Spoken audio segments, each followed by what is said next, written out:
So we are back with a brand new movie on What If Naruto Was Reborn with Anko and 4-year-old kyubbi Konoha Scarlet Claw movie, but before we start, be sure to subscribe to our channel and like this video. Now let's begin the story. You asked to see me, Hokage-sama? Yes, Naruto, come, sit down. Naruto complied and, when he sat down, he leaned forward to hear what Sarutobi wanted him for. The third smiled before he spoke. Naruto, I want you to take on a genin team. A genin team? But why have you suddenly decided that I should be a sensei? Now, you're more than qualified to be a sensei. Besides, there is another reason why I want you to do this. Uchiha Sasuke has now become a genin and he is to be placed on a team, your team. But wouldn't someone like Kakashi be more appropriate for an Uchiha? Maybe, but Sasuke is obsessed with getting revenge by killing his brother. He would do anything to get the power to do so. He needs someone who has had it like he has. Someone who has had the pains which he has had, who'll be able to remind him that there is more to life, to open his eyes. That is why I want you. I don't know, luckily, I do. You'll be meeting your team tomorrow at 10 at the academy. The other two students will be Haruno Sakura. At the mention of a Haruno, Naruto rolled his eyes. He knew what Harunos were like, over-obsessive and an inner self. And Inuzuka Kiba, who I think will be able to learn quite a bit from you, due to your style. Naruto sat there for a while, pondering whether or not to accept, but soon decided that this wasn't optional. Very well, but this means that I'll be able to choose their final test, right? Yes, but remember that I want you to be their sensei. Naruto just waved it off. Yes, you may go now. Naruto then stood up and left, on his way back home to prepare for the following day. The next day, all right everyone, silence please. Iruka then looked around the room but nobody was paying attention. Shut up. In a split second, everyone was silent. Good. Now I am very pleased that everyone passed, though I had no doubts that you wouldn't. You'll all be placed into teams of 3, all of which will have been made fairly. I'll now call them out. He began to read out teams 1 to 6. Team 7 will consist of Inuzuka Kiba, Haruno Sakura and Uchiha Sasuke. Team 8 will be made of Hyuga Hinata, Aburame Shino and Fushigi Hinori. For description, look at the bottom of the page. Team 10 will have Yamanaka Ino, Nara Shikamaru and Akamichi Choji. Alright, that's everyone. Also, your senseis will be, Team 7's will be. Iruka smiled as he read the name in his head. He knew this person well. Uzumaki Naruto. Team 8's will be Yuhi Kurenai. Team 10's will be Sarutobi Asuma. Okay then, your senseis should all be coming to collect you soon. And with that, the chatter once again began, and Iruka just sat down heavily on his chair and rubbed his temples. On the board behind him, there were 3 words that were vital to any ninja, underneath the underneath. One by one, senseis came and teams went until there were only 3 left, teams 3, 4 and 7. The door opened once again and in came a person in his mid-teens who was lean, had platinum blonde spiky hair. Ino's hair color, with a braid between his right ear and right eye, which had a leather thong woven into it with wooden beads as well. There were 2 silver rings around the top of his right ear and his ite was tied around the top of his left arm, whilst there was some bandaging around his top right arm. He had deep ocean blue eyes, 3 whisker-like marks on each cheek. His attire consisted of a pair of black shinobi sandals, a pair of deep purple cargo pants, a fishnet t-shirt with the typical green Chunin vest on top, unzipped. Hey Iruka. How are things going? Long time no see Naruto. Things have been well. Anyway, I assume you're here to collect your team? Naturally. Alright Team 7. This is your sensei, Uzumaki Naruto. At the mention of this, the 3 members of Team 7 got plate-sized eyes and their jaws fell to the ground. No way. He can't be our sensei. He's not even that much older than we are. Kiba shouted out, getting barks from Akamaru to back him up. If that is how you feel, then I could always leave and you 3 will have to wait until next year to become genin. Now, there is no need for that. Team 7, you are lucky to have Naruto as your sensei and you should treat him with respect. He is more than qualified to be your sensei anyway. Iruka shouted. It's alright Iruka, I'm more than used to it. Anyway, anyone from Team 7 who doesn't want to wait until next year to become a genin, meet me up on the roof in 10 minutes. Naruto then began to walk out until he stopped. See you later Iruka, and with that, he was gone. 10 minutes later on the roof, the 3 genins were all on the rooftop, sitting on the step, waiting for their sensei to arrive. Seconds passed until there was a poof. When the smoke cleared, there stood their sensei, giving off a fox-like grin. Glad to know that you all decided to give it a shot. Anyway, why don't we all tell us a little about ourselves? Like what? Sakura questioned. Oh, you know, the usual, your name, likes, dislikes, hobbies, interest and dreams, that sort of thing.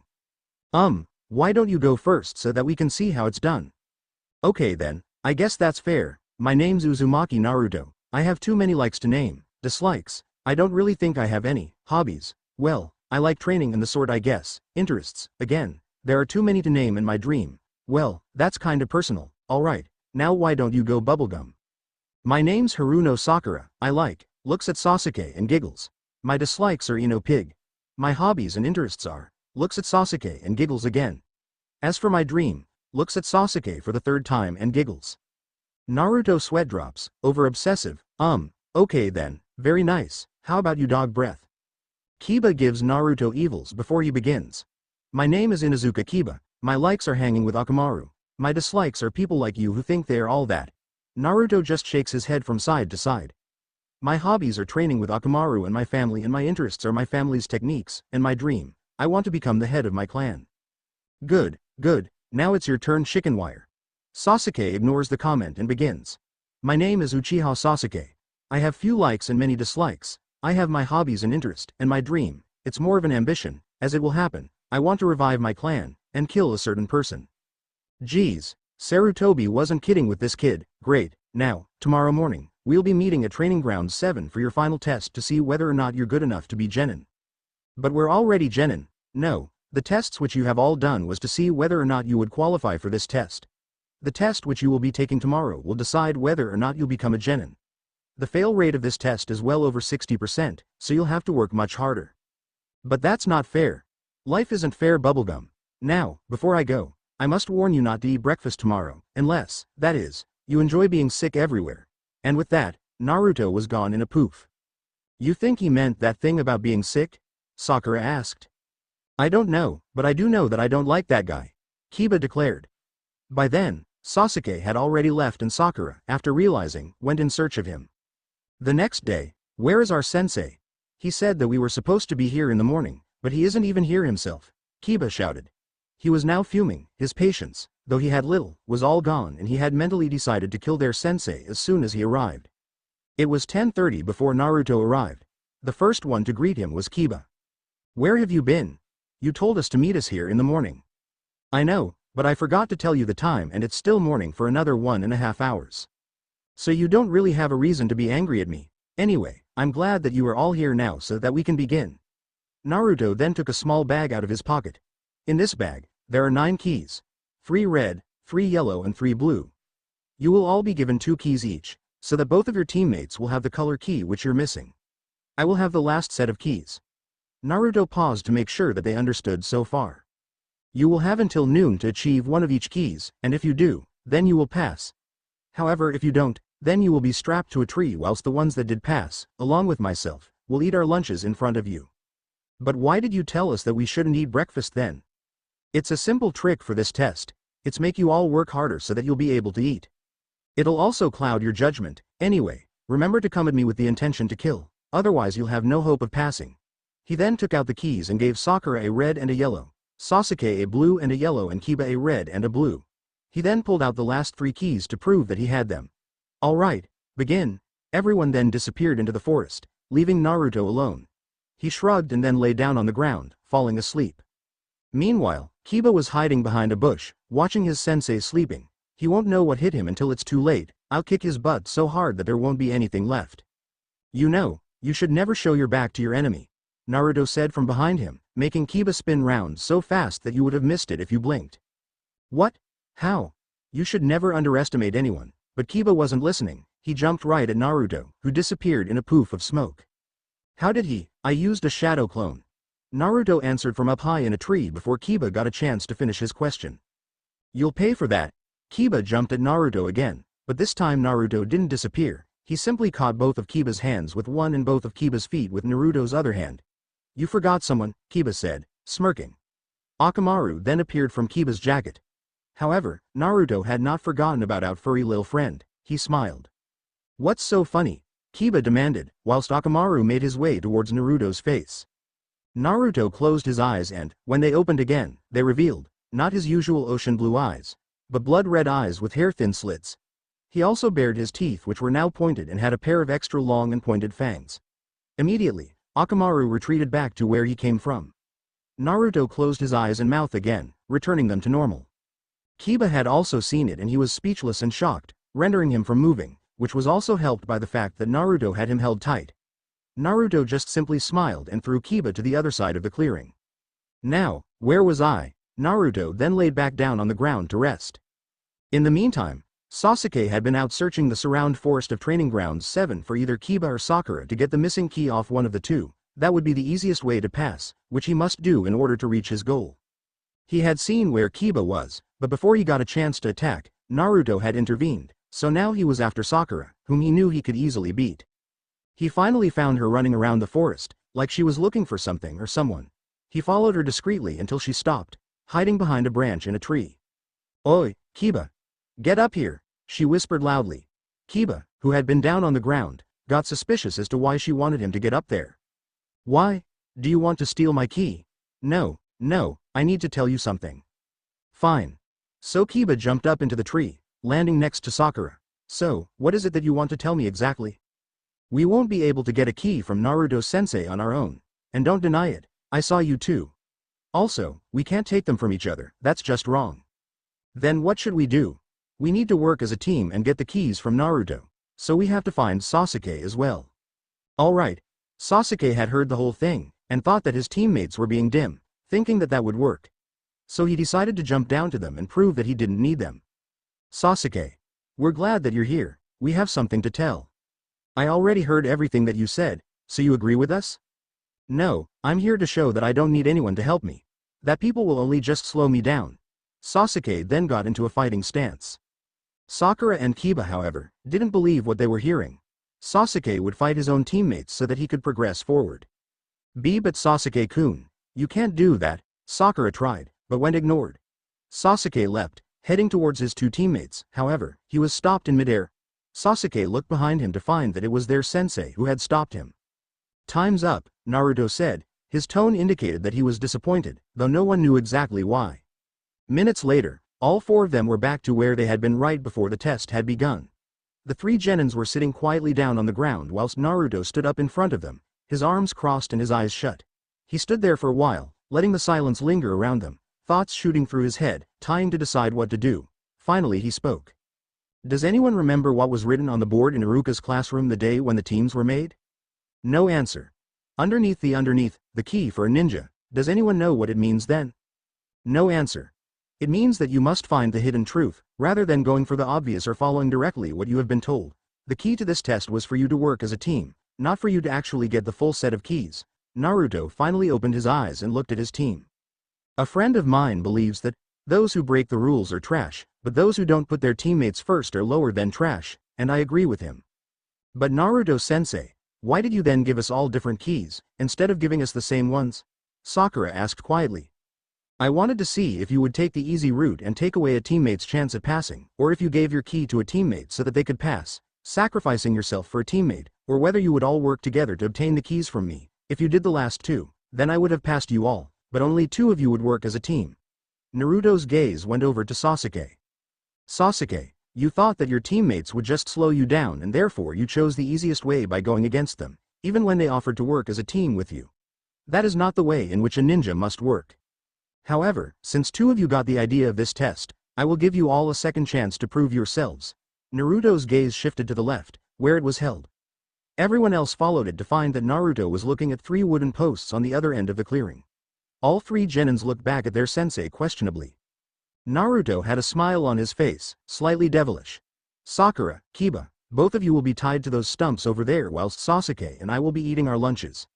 Both Sakura's and Kiba's jaws hit the ground. But that's not fair," Kiba began. "Life isn't fair, Kiba," Naruto retorted as he walked over to his bag and pulled out two lengths of rope, using them to tie the two genins to the stumps. He also used another piece of rope to tie Akamaru so that he wouldn't bite through Kiba's rope. He then brought out two lunch packets, throwing one to Sasuke, who caught it. He began to eat swiftly. Naruto then stood up again. "Sasuke, here, have mine. I have to go off somewhere so there is no point wasting it." He began to walk off but stopped abruptly. "And don't give any to Sakura or Kiba, or you will fail," and he was off. Sasuke then began to eat, listening to the groans coming from his teammates' stomachs, getting louder as time went by. He couldn't take it anymore. He took the food packet which Naruto had given him and held it up to his teammates. What are you doing, Sasuke-kun? Sakura asked. You're hungry, aren't you? So I'm giving you something to eat. But Naruto-sensei told you not to give any to us. I know, but he's not around, so eat. He held out his chopsticks to both of his teammates, who took the food, thankful to Sasuke. There was a poof of smoke and there stood Naruto with an angry and scary expression on his face. Sasuke.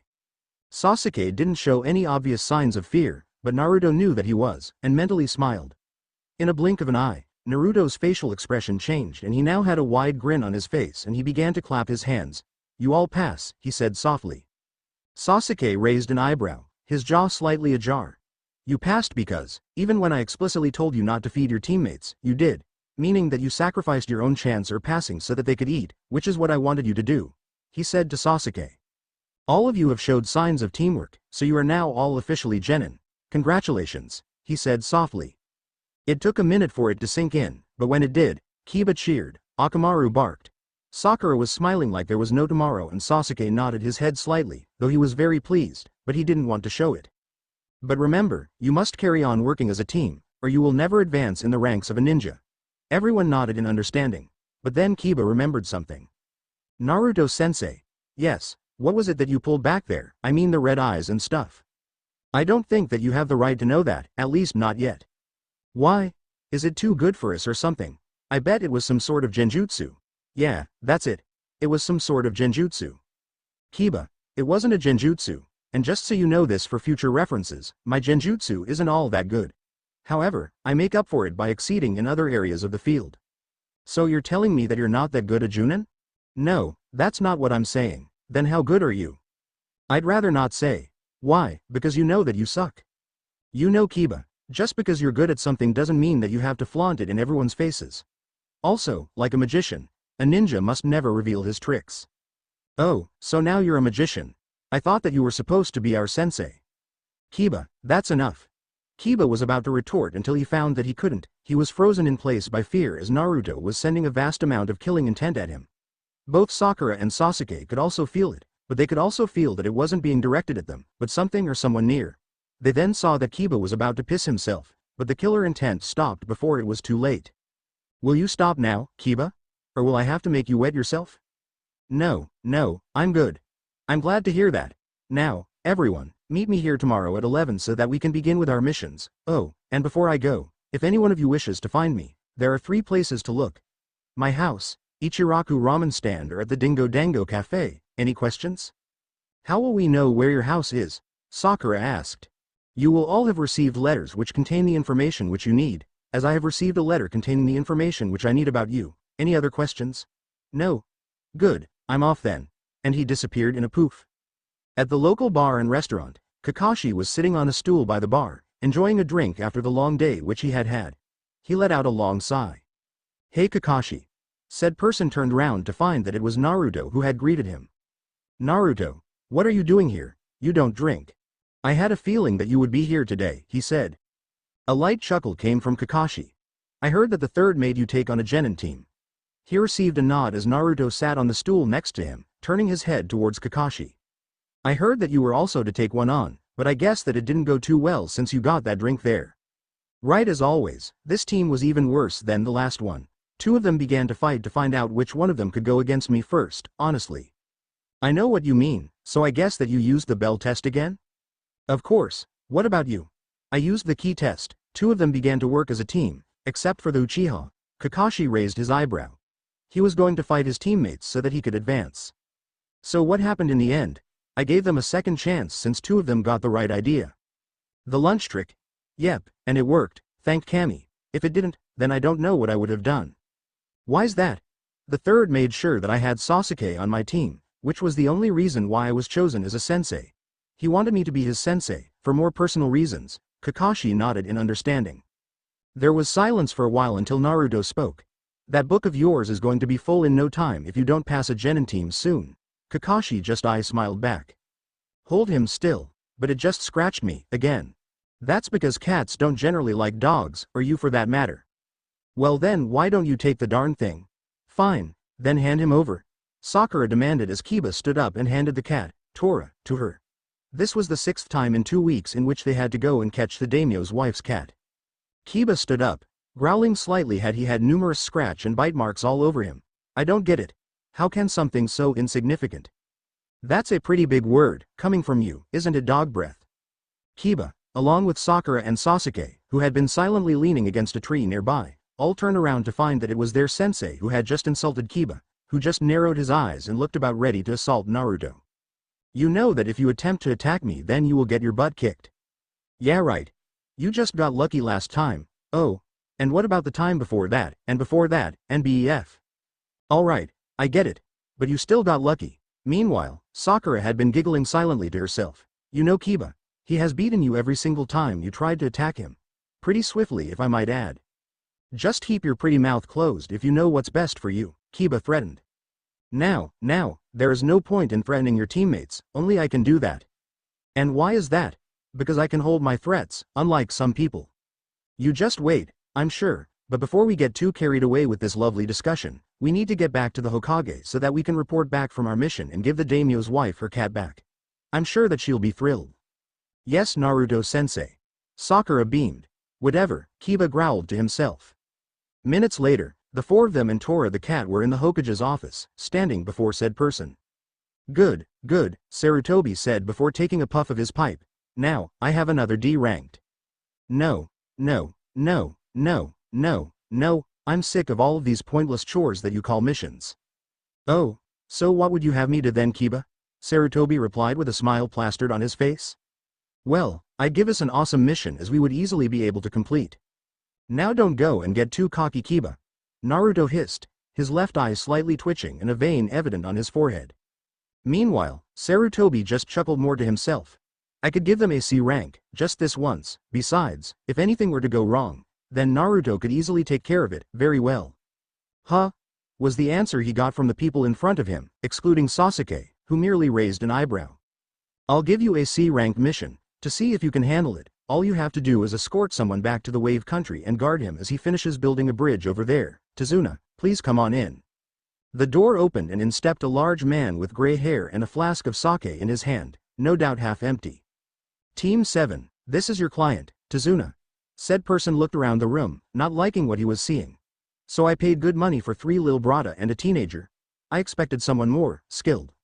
Why you? Kiba began but was quickly stopped by his sensei. We were hired to protect him, not kill him, Kiba.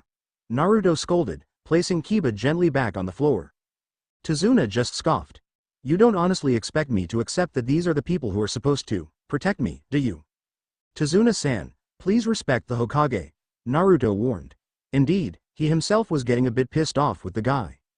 It's quite alright, Naruto, Tazuna, with all due respect, this genin team is fine for the request. Besides, if anything were to go wrong, then Naruto here will be more than qualified for whatever happens. He may be young, but he is skilled. I'll believe it when I see it. Both Tazuna and Kiba said at exactly the same time. Again, another vein was evident on Naruto's forehead. You will all leave in an hour, so off with you now, the third said cheerfully, said people leaving the room, complaining to themselves about their own troubles. The Hokage couldn't help but chuckle to himself. An hour later, at the gate, all 5 of them were now present at the gates where they were to leave from.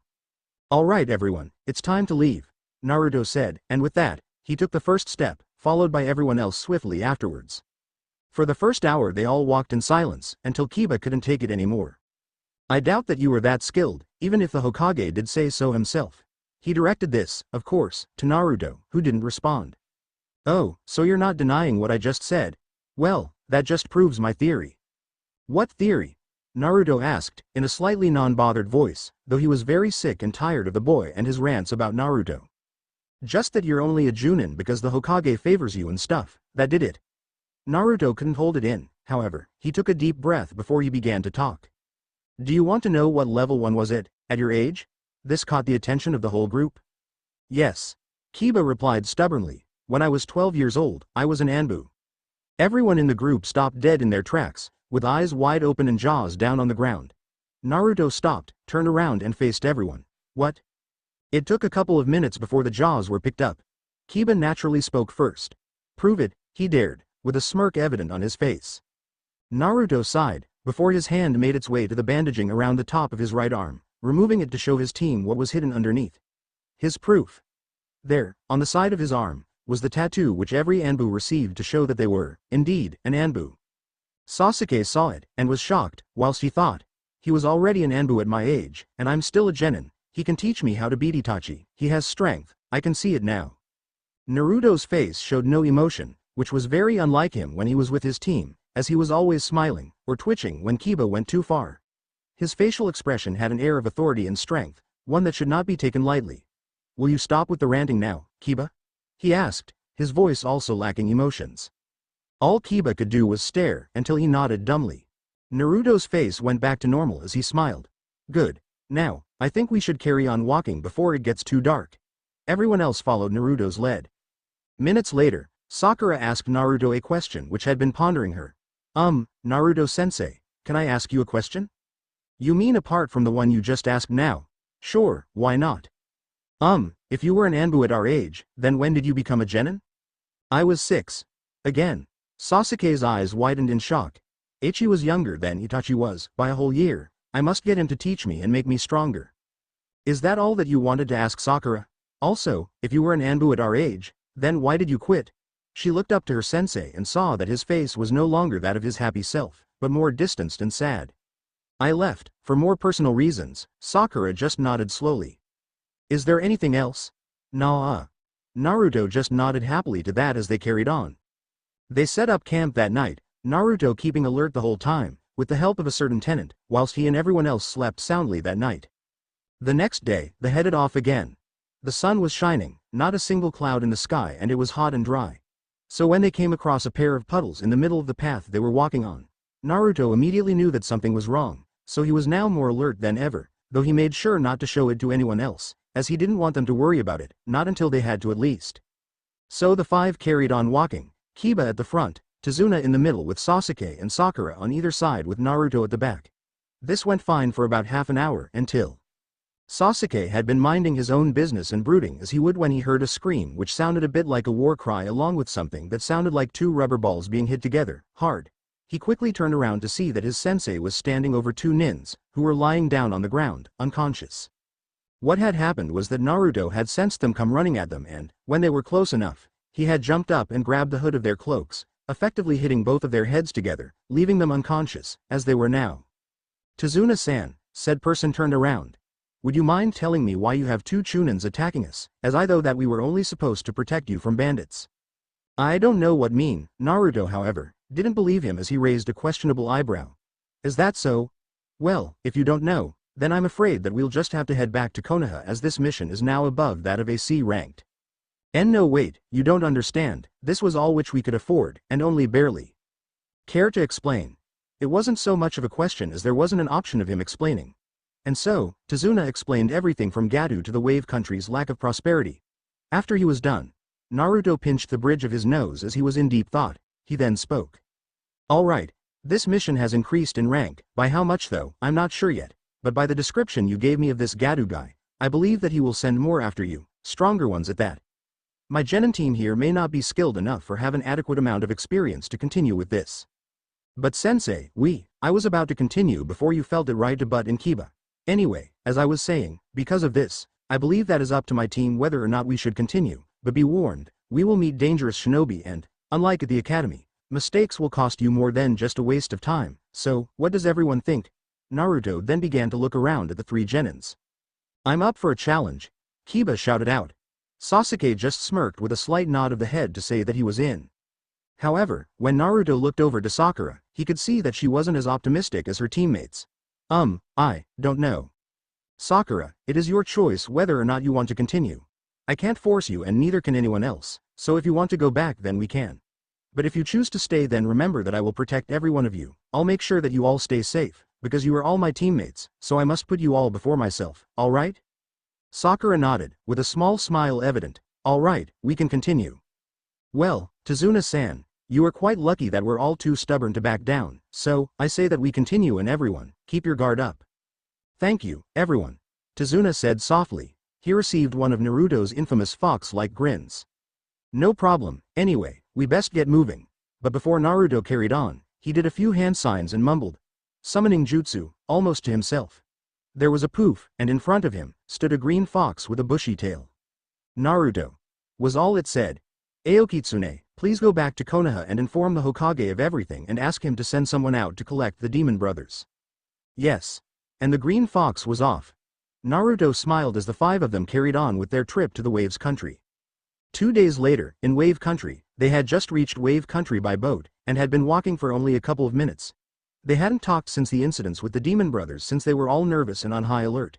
It was early morning and there was a thick mist which only seemed to get thicker as time went by. There was an eerie silence about, which was giving Sakura goosebumps. Duck! Naruto shouted as he grabbed Sakura and Tazuna, throwing them down to the ground with himself as a clone which had quickly made did the same with Sasuke and Kiba. He looked up to find that an 8-foot-long sword wedged into the tree with a person standing up on top of it. Naruto quickly jumped up as he recognized who that person was. Momochi Zabuza, Demon of the Mist, if I'm not mistaken. I'm glad that I'm recognized, though I can't say that I know who you are. That's because I'm missing a few accessories, Naruto replied with an air of confidence. Even if you had them, you still won't be able to beat me, so therefore I have an offer for you. If you give me the old man then I'll let you, along with the 3 brats, live. I'm sorry, but I can't allow that as it is our mission to protect him, so protect him we shall. Very nice speech, though it won't help you. It was then that the mist thickened even more, making it almost impossible to see more than a couple of feet in front of you.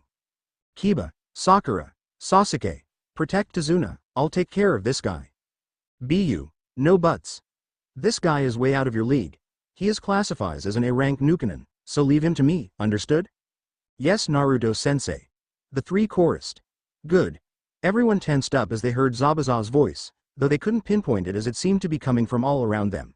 He was describing the points of the body where he could kill them, sending shivers down the spines of everyone, apart from Naruto, as he was too busy trying to figure out where Zabuza was. His senses caught swift, but quiet, movements, so he moved. Clang. What? How did you? Zabuza began. No? Well, I have my tricks. Zabuza was standing right in front of Tazuna, the 3 genin around him, his sword at hands. However, they did not meet the flesh which they had been aimed at, as Naruto had made it there just in time to block the slash with a pair of kunai, inches away from Tazuna's neck. Sasuke had looked behind him immediately after hearing the clash of metal. How was he able to move so fast? I didn't even hear him or sense him. His speed must be so incredible. Naruto brought one of his hands down, kunai still present, and slashed right into Zabuza's abdomen. However, no blood came as this Zabuza melted into water. A water clone, Naruto mumbled to himself. I must admit that you're pretty fast, however, I will still win. Fat chance. Naruto retorted. There was a smile evident on his face which could easily be interpreted as a smirk. Zabuza raised an invisible eyebrow. Why don't I show you one of my accessories? It wasn't a question, more of an intro. Naruto raised his arms to either side, hands scrunched tightly together. That's it. No, Naruto then, arms still up, began to draw in a lot of air, keeping it in once he couldn't take in anymore. He scrunched up his eyes as he prepared for the pain to come. All the while, all of his students were wondering the same thing. What the hell is he doing? Naruto readied himself before he forced the necessary chakra through his arms in order to push the blades out. In a blink of an eye, 3 blades came out in between his knuckles on both hands, said blades being about 1 foot long. Think of Logan, Wolverine from X-Men. Naruto grunted slightly from the pain when the blades ripped through his skin and anything else that were in their paths. No blood managed to leak as the wounds around the blades had already healed. Naruto brought his arms back down again as he bent his knees, right behind and his left in front. He brought his right arm behind, curving his arm upwards whilst his, I'm just going to call the blades. Blades were pointed down on the ground. His left arm was the same except the opposite way round, it being in front of him and the blade pointing upwards. When Naruto opened his eyes, the blue was gone as it had been replaced by the blood-red eyes with slits. His grin was now wide, slightly freaky to anyone passing by. No one passed by, but if they did, then they would have been freaked by the smile. His canines had also grown, doubled in length and sharpness. All the while, Zabuza's eyes had been widening until they could no longer. Why, you're Konoha's Scarlet Claw. Oh, so now you recognize me, though I'm sorry it took you so long, Naruto replied playfully. Sensei. Naruto immediately looked behind him towards his genin team. When he did, they all flinched at the appearance of their sensei. Just protect Tazuna-san and I'll take care of the rest, he said as he looked towards Zabuza, who had now moved himself onto the water's surface. Naruto then, also, walked onto the water, not falling in as he used chakra to stay above. You do know that you are at a disadvantage now that you are on the water. Zabuza warned, though he sounded happy about it. He only got a shrug in reply, which pissed him off slightly. So, you've heard of my name, but what about my doings? Yes, I have heard, quite a lot in fact, but rumors tend to over-exaggerate things. Besides, you seem far too young to have been able to have achieved all of which you have been rumored to. A vein popped out again on Naruto's forehead. Why is it that everyone has to make a big deal about my age? Is it really that hard to understand? I guess so, yes. Naruto was sick about everyone dissing him just because he was only 16 years of age. He had plenty of experience and that's what counted, right? The two stood there for a few seconds, both of them motionless, until Naruto crossed his fingers and called, Kage Bunshin no Jutsu. As 8 shadow clones surrounded Zabuza, each of them throwing shuriken at him before they, to make hand seals, all of them calling out, Shuriken Kage Bunshin no Jutsu. All of the shuriken instantly increased in number as they were airborne. Zabuza, however, was quick, as he made his own hand seals, calling out, Suijin. Suijinheki. As a wall of water rose around him, protecting himself from the shuriken. But Naruto expected this as he had been running straight towards Zabuza, right fist behind him ready to punch Zabuza. Blades out. The water wall fell and when Naruto's fist connected, he found out that that was just another water clone. Naruto looked around but couldn't find any trace of the Nukenin, so that left him with one option as of where he was, underwater. Naruto jumped and flipped in the air, as a large sword just abruptly pierced through the surface of the water, right where Naruto had been standing not long before. Zabuza quickly appeared. The two then ran straight at the other, prepared to face each other face to face. Zabuza made a high swing, aiming for Naruto's head, but said person just ducked, just like Zabuza expected, so he quickly changed the direction which his sworn was going so that it was now going straight down onto Naruto. However, he stopped it, using his blades crossed together to push it off of him. Zabuza grunted as he jumped back so that he was a fair distance away from the young Chunin. He made more hand seals before calling out, Suijin. Suiryuden no Jutsu, as a huge amount of water rose and formed into the shape of a dragon, it quickly approaching Naruto, who was now making his own hand seals. He shouted out, Futon. Rasen Shuriken, as he formed a large wind shuriken in his hand, throwing it directly at the dragon, which dispersed on contact along with the shuriken. Zabuza, again, ran straight towards Naruto, sword ready. Naruto also ran straight at him, however, he was also making hand seals until he finished and called out, Futon. Daitopa. As a massive wind came straight at Zabuza, blowing him back ruthlessly, slamming him straight into a tree, knocking him unconscious on contact. Naruto carried on running as he was prepared to finish the Nukenin off but was too slow, as 2 senbon needles had pierced Zabuza's neck. Naruto stopped a few meters in front of him, looking in the direction which the senbon came from. A hunter nin immediately appeared. Thank you for your assistance. I've been trying to catch him for some time now. Naruto raised an eyebrow as the two smelled similar, with his enhanced sense of smell of cause. Something was not right here, but he would play along. Yes, it's quite all right. The hunter nin then jumped over to Zabuza, throwing him over her shoulder. He could tell that she was a she, despite her attempts at hiding that perspective. The hunter nin then disappeared along with Zabuza and the mist then also disappeared. Naruto turned back to his team and client. Zabuza isn't dead. He'll probably be back once he is fully rested and healed. So I suggest that we get to our destination quickly. But sensei, that hunter nin killed Zabuza, Sakura said. Sakura, I'm surprised that you didn't know this, but it is near impossible to kill someone with a couple of senbon needles. Besides, if she really were a hunter nin, then she would have disposed of Zabuza on the site where he was killed. So I suspect that she is working for him somehow. She? Sakura asked. Yes, the hunter nin was a girl. Anyway, we should get moving. All 5 of them carried on walking, reaching the residence of Tazuna where they met his daughter, Tsunami and grandson, Inari. Next morning, Naruto awoke and strolled down the stairs to the kitchen as he followed scent of the breakfast cooking. Oh how it smelled good. He sat down on the chair, and noticed that all of his team were already there, eating their own breakfasts while Akamaru was down on the floor, drinking from a bowl of water. Good morning Naruto-san. Tsunami greeted, turning her head around for a brief second before walking over to him with a plate, food present on top of it. Thank you. Oh please, don't thank me, it's the least I could do for you, with you helping my father and all. Naruto just shrugged and began eating. The reason why he was up later than his team was because he had been up most of the night, debating about what to do with the situation they were in. Both Zabuza and the hunter nin were strong, and he couldn't take them both on at the same time, so he would have to prepare his team for the worst. He looked up to find that the 3 genins were finished eating and were all staring at him. He raised a questioning eyebrow. "What?" he asked plainly.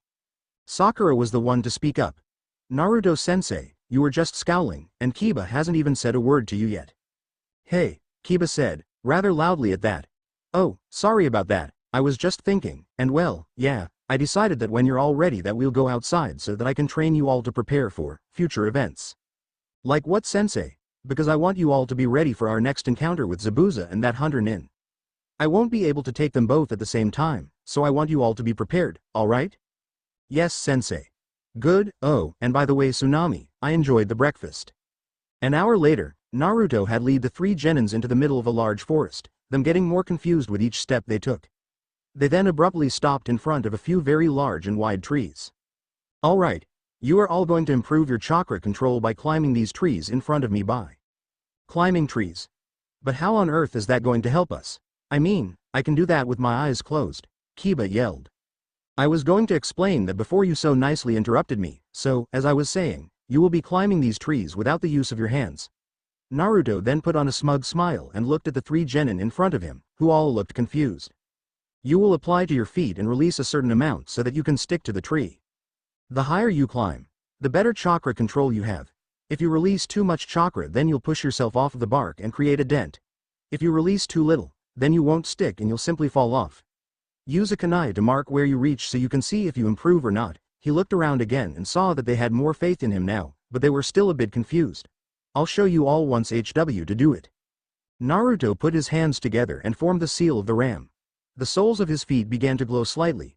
He then walked over to a tree and placed one foot on, then another so that he was now walking vertically up, defying gravity. It looked like he was just walking on solid ground.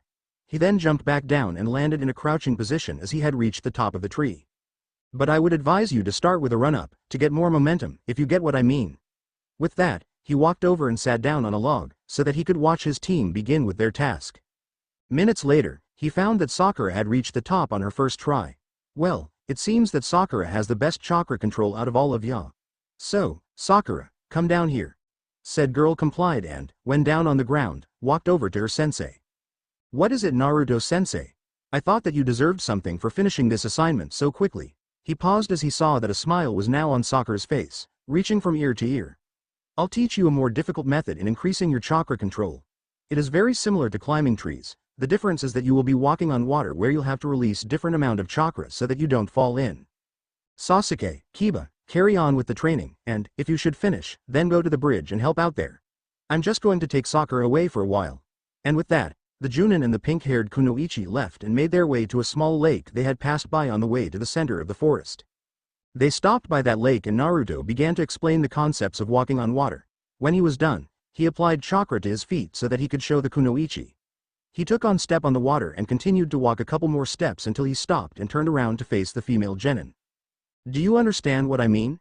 It took a few seconds for her to reply as she had been staring at Naruto's feet. "Why yes, I do." "Good. Then you'll practice this until you can do it or until you are fetched, alright?" He received a nod as Sakura had already begun to apply chakra to her feet. Naruto just walked away to the bridge to do what they came here to do. A week had passed. Both Kiba and Sasuke had completed their tree climbing a few days ago as Sakura was able to stay on the water for a few minutes and managing to walk on it as well. Their sensei had also been building up their stamina by taking them out on long runs every day, followed by a usual routine of push-up, press-ups, sit-ups and such. The three had often complained about this training that they had been receiving, as he hadn't really taught them anything yet, apart from the chakra control exercise, but Naruto had simply replied by saying that you must learn to crawl before you can walk. They had asked him what he meant and he decided to just tell them what he had been trying to say. They needed to raise their physical level or else any other training would be pointless. Naruto had decided to go outside to sleep this night, after everyone else had gone to bed. You see, he loved being outside, under the night sky, with the stars shining bright up there. It made him feel calm and, in a way, at peace with everything around him. And tonight, there wasn't a single cloud in the sky.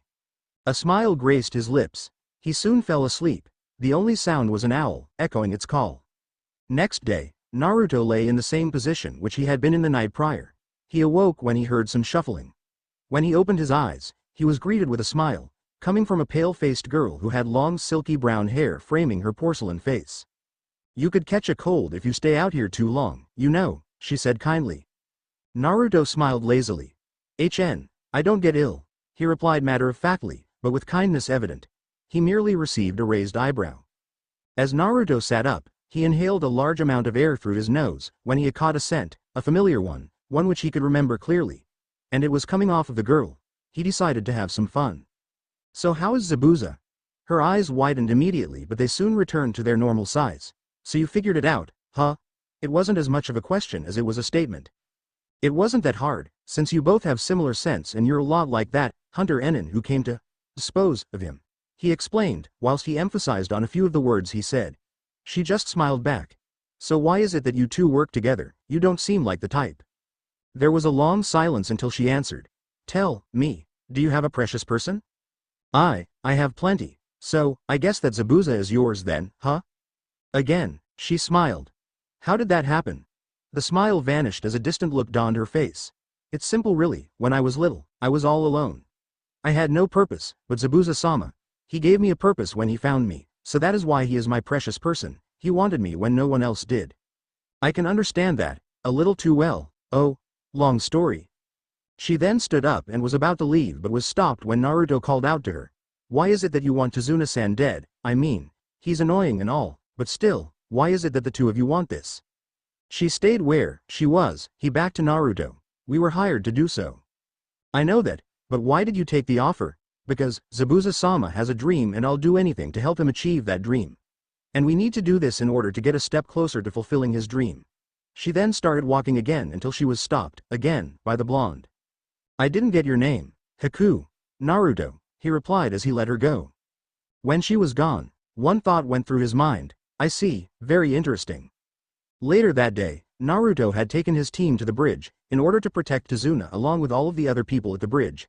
He had left a pair of clones with Tsunami and Inari, which he had done every day since they had arrived. He figured that Gato was the type of guy who would do anything to get what he wanted, and seeing as he wanted Tazuna dead, he might go as far as taking hostages, which Naruto, of course, would have none of. When they got to the bridge, they were all shocked by what they saw. All of the workers were lying down on the cold ground of the bridge, completely motionless. What happened here? Tazuna whispered, quietly, pleadingly, hoping that what he saw wasn't real. Suddenly, a mist came, thickening after every second until you could barely see a few meters in front. Zabuza. Naruto said, almost dangerously. Everyone, gather around Tazuna-san and guard him. Do not leave that post unless I say so. Immediately, Tazuna was surrounded by the three genins. Naruto was now in his stance, ready for anything to happen. He tensed his arms and held his breath as he forced chakra into his arms, releasing the 6 blades between his knuckles.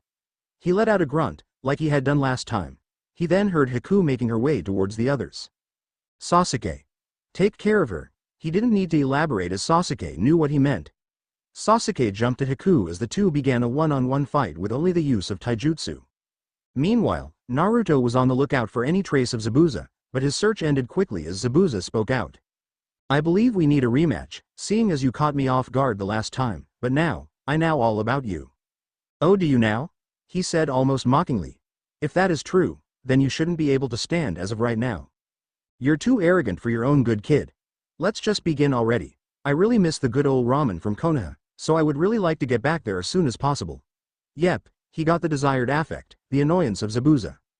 Alright, punk. And they began. Zabuza ran straight at him and lunged his sword straight towards the Chunin's abdomen, but Naruto sidestepped, though he still received a small cut on his arm as he hadn't been fast enough. He quickly got back in as he tried at a stab towards Zabuza's side, which had been left open for a second. However, the Nukenin was quick and dodged, sending another blow with his fist towards Naruto's head, which he dodged and tried to parry it, but failed. The two jumped apart from each other, Zabuza placing his sword into its strap on his back. Hand seals were in progress for the two of them, Zabuza finishing first as he yelled out, Suiden Suiryuden no Jutsu, as a huge water dragon appeared from below the bridge. Naruto had just finished his as he in turn yelled, Harem no Jutsu, as 24 girls appear out of nowhere in a series of poofs, all of which surrounded Zabuza. The hand seals had only been a distraction, trying to convince Zabuza that he was also going to do something big, therefore surprising him with this latest distraction. Due to this distraction, Zabuza's attack failed and the water simply just fell down heavily on the bridge. A smile adorned Naruto's face as he began another set of hand seals, whilst he had Zabuza occupied, though he was a bit disappointed that no blood was seen coming from his nose. Oh well. Back with Sakura, Kiba and Tazuna, they were all staring wide-eyed at the 16-year-old Chunin after what he had just done. Sakura was mad at the disrespect for women he had just shown there, but then realized that it was used as a distraction, though she wasn't happy about it. Kiba was trying desperately to hold his laughter back, but chuckles and snorts could be heard escaping his mouth. He had not seen that coming, and though he didn't want to admit it, it was a nice jutsu. Tazuna, however, was just letting his slightly perverted side get the best of him, though he was also wondering why there was such a jutsu available to ninjas. Oh, the mysteries. When all of the female clones were gone, Naruto had just finished the last hand seal, yelling out in a whisper, "Futon." Renkuden, as he inhaled as much air as possible, his cheeks blowing up like balloons before finally releasing it in the direction of Zabuza, who, unfortunately, dodged it at the last second. Zabuza drew his sword as he made his way back over to Naruto, pissed now, and took a swipe, only to have it redirected by Naruto's blades. He took another one for the neck, but Naruto simply ducked, placing both hands on the ground and kicked his right leg up and towards Zabuza's crotch. Zabuza simply jumping back slightly, sword in hand and aiming for a swipe down only to miss as Naruto jumped right through Zabuza's legs and delivering a punch to the Nukanen's back, who gave off a low grunt. The two jumped apart, 20 meters from the other. "Lucky hit, but that will not happen again," Zabuza commented. A vein appeared on Naruto's forehead. "You know, you're exactly like Kiba," he retorted, a few more emotions evident than he would have liked. "You have a bit of a temper, don't you?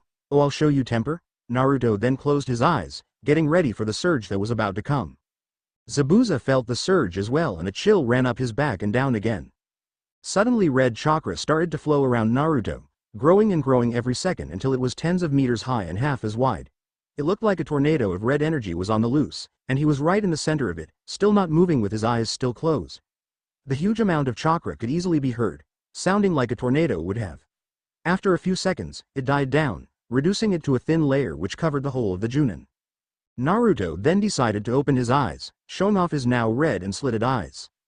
He smirked when he saw the reaction he got from Zabuza, revealing his not-fanged teeth. "How do you like me now?" he said playfully. His voice was also slightly deeper than his normal one. If you looked at his hands, you'd see that his nails had also become clawed. However, they went unnoticed as most of the attention was drawn to his blades. They were still long, but not smooth or straight anymore. They were now a much darker color, almost black, slightly tinted red, like they had come into contact with blood one too many times.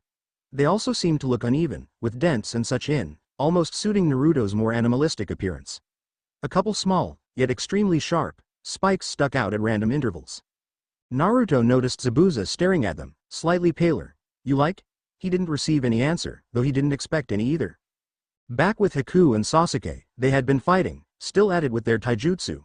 Sasuke was tiring quite quickly and it seemed that Haku had the upper hand, and you could tell that she wasn't really giving it her all. But their fight had stopped as soon as they had felt the power surge and immediately looked over to where it was coming from. To say that was Sasuke would be an understatement. He had never seen anyone with this power which was so visible to the naked eye.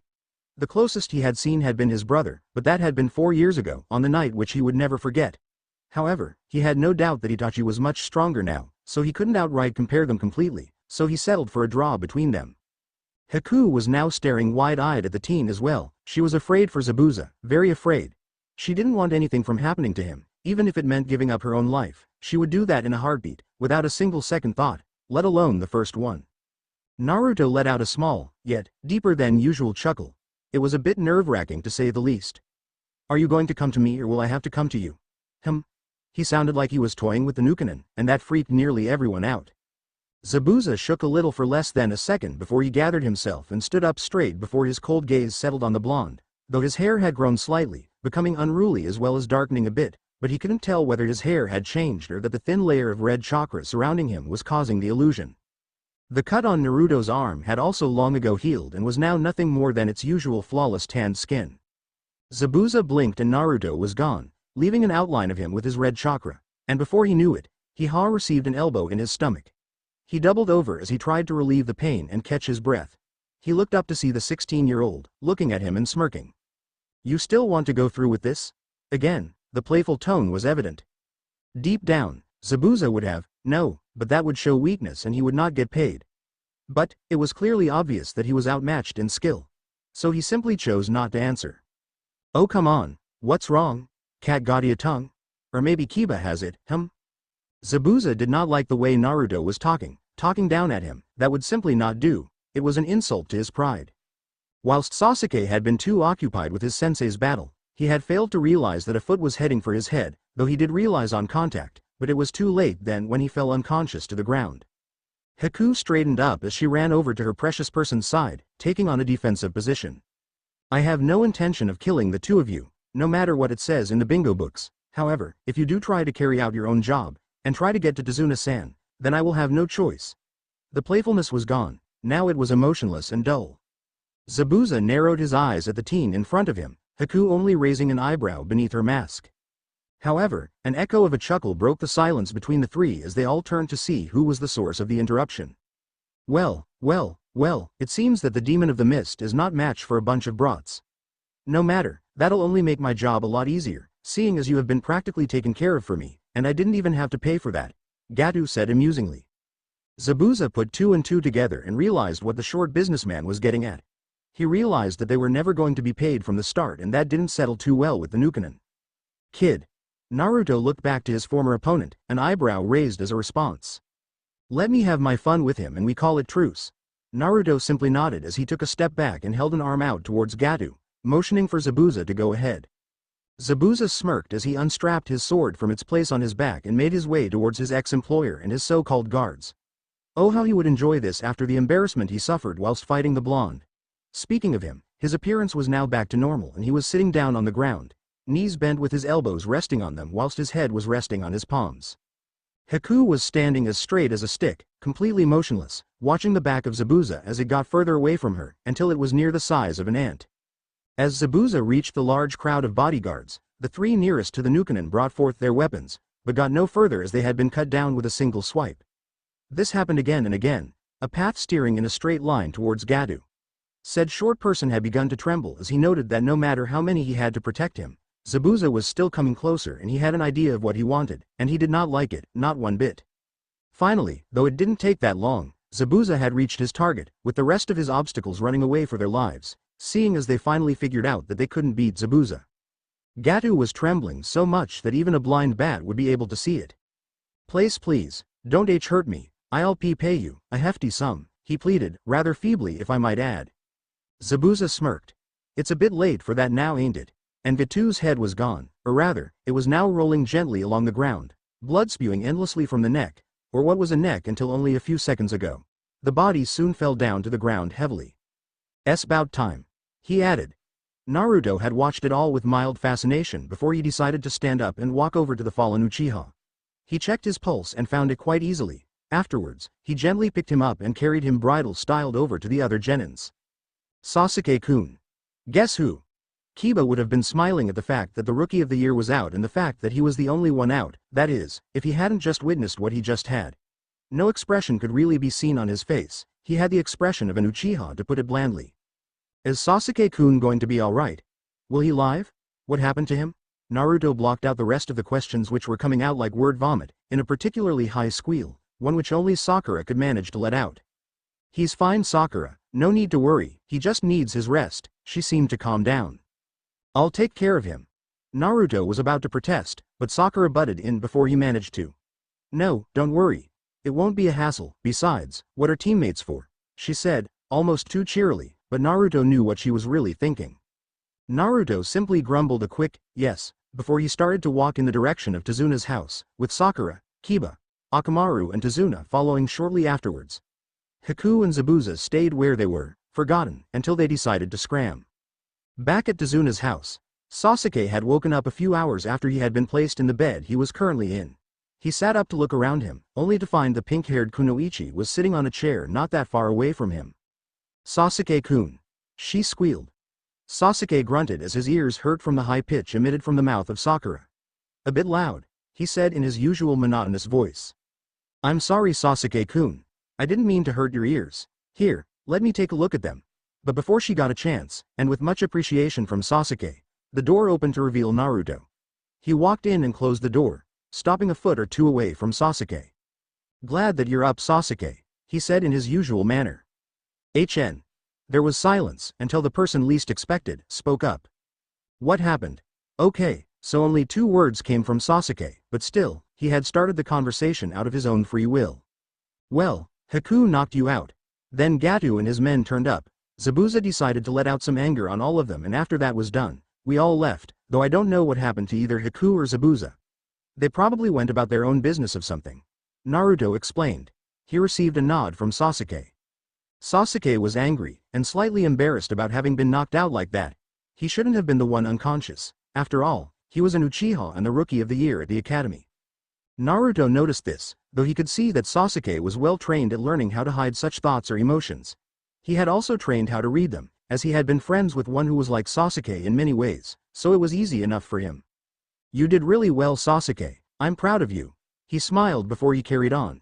Haku was at an incredibly high ability and you managed to hold your own for a while, and the only reason you got knocked out was because I kinda distracted you in a way. Sorry about that. Sakura had stars in her eyes. She loved him even more now. Sasuke felt a bit better, but he also began to feel worse once he saw how Sakura was staring at him. The door then opened again and in stepped the final member of their team, two of you Count Akamaru. Naruto. I just remembered something, he shouted as he entered the room.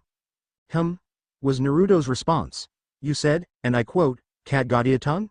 Or maybe Kiba has it, what the hell was that supposed to mean? Naruto simply smiled as he left the room.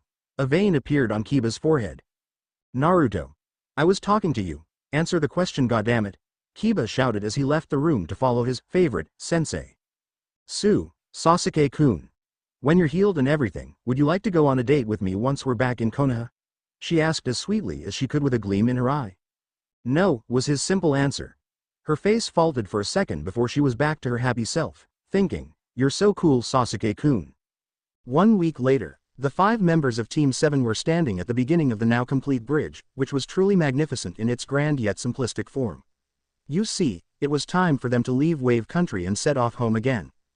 Thank you, all of you, without you, we would be nowhere, thank you, Tazuna said as kindly as he could, every word coming from the heart. Naruto gave him and everyone else his infamous fox grin. No problem, he replied. There was a cry and Inari came rushing forth from the gathered crowd. He carried on running and jumped at Naruto, latching onto him. Bye Naruto, he cried. See ya kid. Naruto replied whilst he ruffled Inari's hair through his hat, whilst thinking, nice hat, might get one myself, nah, it wouldn't work with this hair. He then sweat dropped at himself as he realized that he sounded a bit girly. Everyone else around him were staring at him, as it looked like he had just spaced out. Kiba then waved a hand in front of his sensei's face until he got a reaction. Sorry about that, I guess I kinda spaced out or something. Or something, Kiba mimicked. Naruto's eye twitched.